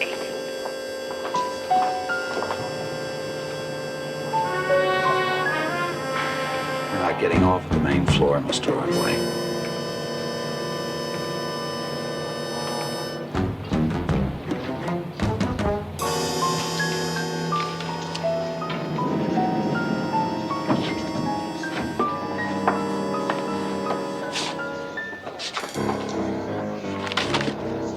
Pete?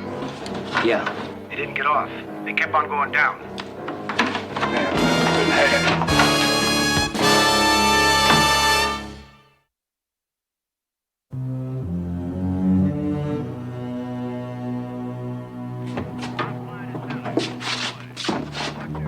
Over there and sit at that table.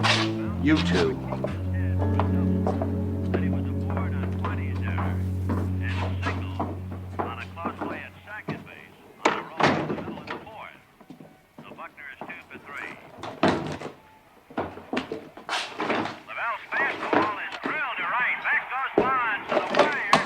You folks just make yourself close. It's gonna take a couple seconds here.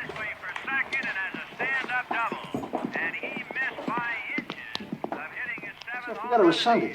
What? The game's on. What's that old boy next door? You know, he listens to all them games. Football, baseball, hockey. Don't make no difference. He care less what it is. Wonder what the score is. People, what? Wonder what the score is. What a waste of good tequila. They're not here.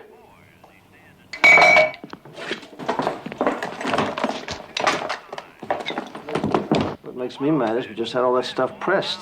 Come on, stand up. Get over here. Come on, Nora. You empty out that purse and let's see what you got in your pockets. You're wasting your time.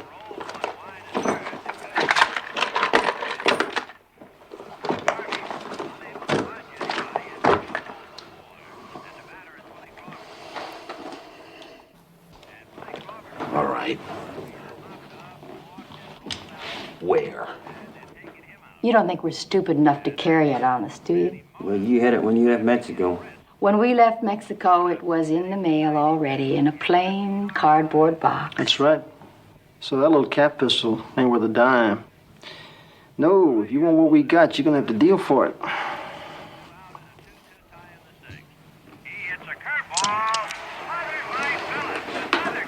I think somebody just hit a home run.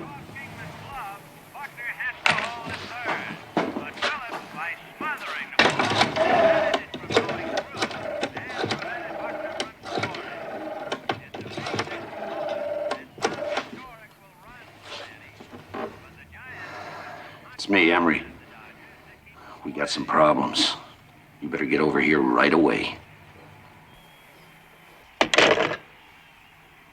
And those dummies who work in baggage think it was a little strange, two men coming out of an elevator holding guns. Why should they? They were wearing security uniforms. That's another thing. Where'd they get the uniforms? Well, we don't know, Lieutenant. But I imagine by the time our people finish looking around out there, They'll find a couple of guys in some closet with their BVDs. So 2 men come out of an elevator pointing a gun at a man and a woman, and nobody can muster up enough curiosity to say, hey, what's it all about? It's a hell of a day's work, that's all I can say. As we go to the bottom of the 9th inning, the Dodgers holding on to a 5-4 lead. 5 runs, 11 hits, 1 error. The Giants 4 runs, 9 hits, and 3 errors. Mike Marshall asked to get the last 3 outs after surrendering 3 hits and a run in the 8th inning. And Mike will be pitching to Mike Phillips, Dave Rader, and we'll see about a hitter for Randy Moffett.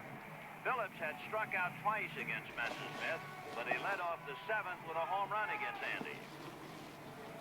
Left-hand hitting shortstop. He's playing for Chris Fire, who has a sprained ankle. Marshall is the windup man. In front runner.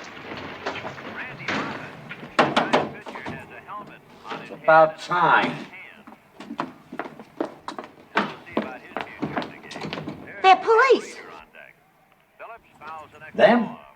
Yes. Are you sure? Yes, we saw those 2. At the headquarters. They got off the elevator. I remember. Her face in particular. Where you going, Emery? They're cops. They got the stones. They've seen us. Where the hell do you think I'm going?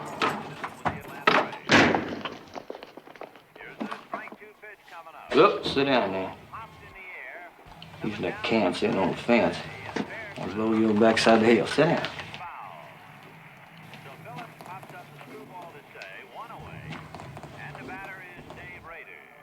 What happened to Emery?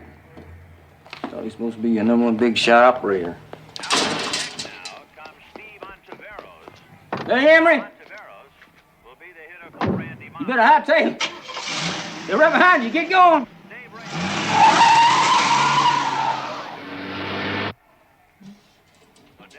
Maybe you ought to get away too while you've still got the chance. Why's that, darling? We surrounded? I'm gonna stick around here. I'm too low. I want to help out my buddies. It was never supposed to happen like this. Ain't that the truth? Don't you sweat. I'll get you out of this mess, one way or another. You know what he means, don't you? You know what he means. If there were only some way you could understand, it was never supposed to happen like this. After 40 years working 10 hours a day, I didn't make this economic mess. I give honest value, pay my taxes, even say prayers to God. After 40 years, we're failing. Mr. Victor, what he means is you pay him enough money, he'll kill us. That music, that's that boy next door. Listen to all them sporting events. And it'll be just the same as if you pull the trigger yourselves. Isn't there some kind of a deal we can make, officer? Some way you can guarantee we won't go to jail? We can try. Yeah, sure. She'd make a deal for you. She'd give you about 7, 8 years joint. After today, all them conspiracy charges you've been facing turn your head right around. All I was trying to do was save my business. But you kidnapped a police officer, held him at gunpoint. Yes, but if you had no prior knowledge, you're not even involved. But I did have knowledge.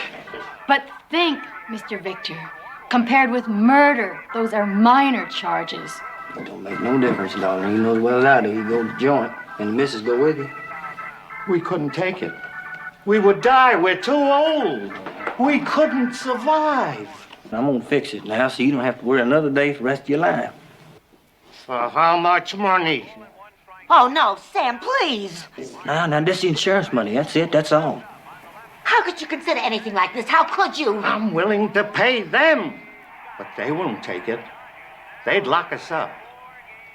In different places where we couldn't possibly survive. We would never see each other again. And Sherry and David and the kids. If you love me, Sam, don't do this. Listen to her, Sam. What she says makes sense. They need us, Hannah. How can they get along without us? And we still need each other. Mr. Victor? Well, folks, ball game's over. You might as well sit down. Sit down.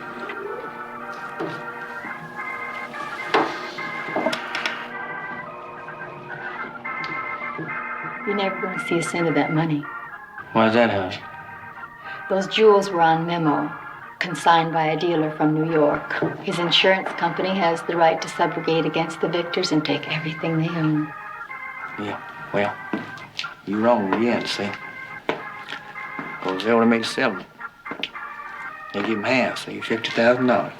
Just so them poor folks wouldn't go out of business, see? Now, what I want's them stones. You know, you use that thing. You kill 2 cops. You're gonna have cops swarming over you like ants over sugar. Have you thought about that? Have you thought about that? Says that real pretty. Yes, I thought about that. And the conclusion I come to is I didn't kill 2 cops, see? I killed me 2 finks by the name of Ordway. A couple second-rate Jew fences. You're getting kind of fuzzy-headed there, aren't you, friend? Fuzzy-headed? All I know is, friend, that I want them stones. We don't have them. We don't have. Says that real pretty, that we don't have. Well, you know something? In my fuzzy way of thinking, I think you do have. Tell you the truth, I don't think you let them money aside. You couldn't afford to lose them. I don't know what they're paying you. Now, could you? Am I right? Am I right? Yeah, I'm right. And the jackpot question is, see, which one of you 2 has them and where you keep them. Stand up. Why? Not you, Romeo. You stand up. I'm gonna have a little talk with you, just you and me. Come on. What about? I'm gonna talk to you about where you got them stone stashed. You know, I think you got them in Brazil, so I think you got them.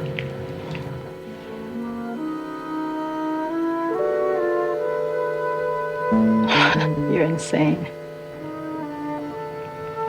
It's very loosely thrown around words. You know that? Insane.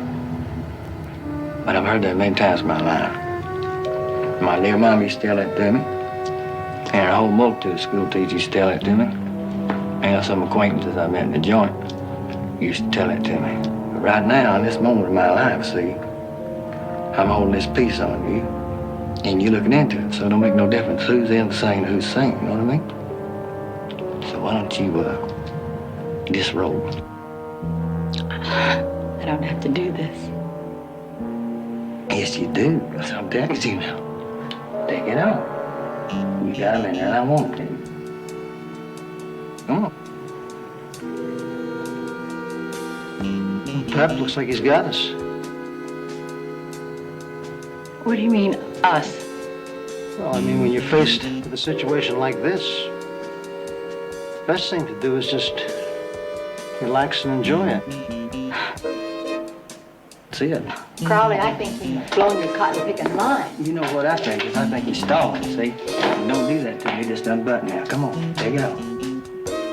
Easy, Romeo. I'll blow your head off. Come on. Where you going? I'm going back here. No, you coming out here. I'm not going to take it off. Get out Back here. there. Oh, I'm going to take it off for you now. Come on. I'll be back here. Yeah, I can't see you. Come on out here. This is good enough. Pep, do it. Come on. Pep, do it now.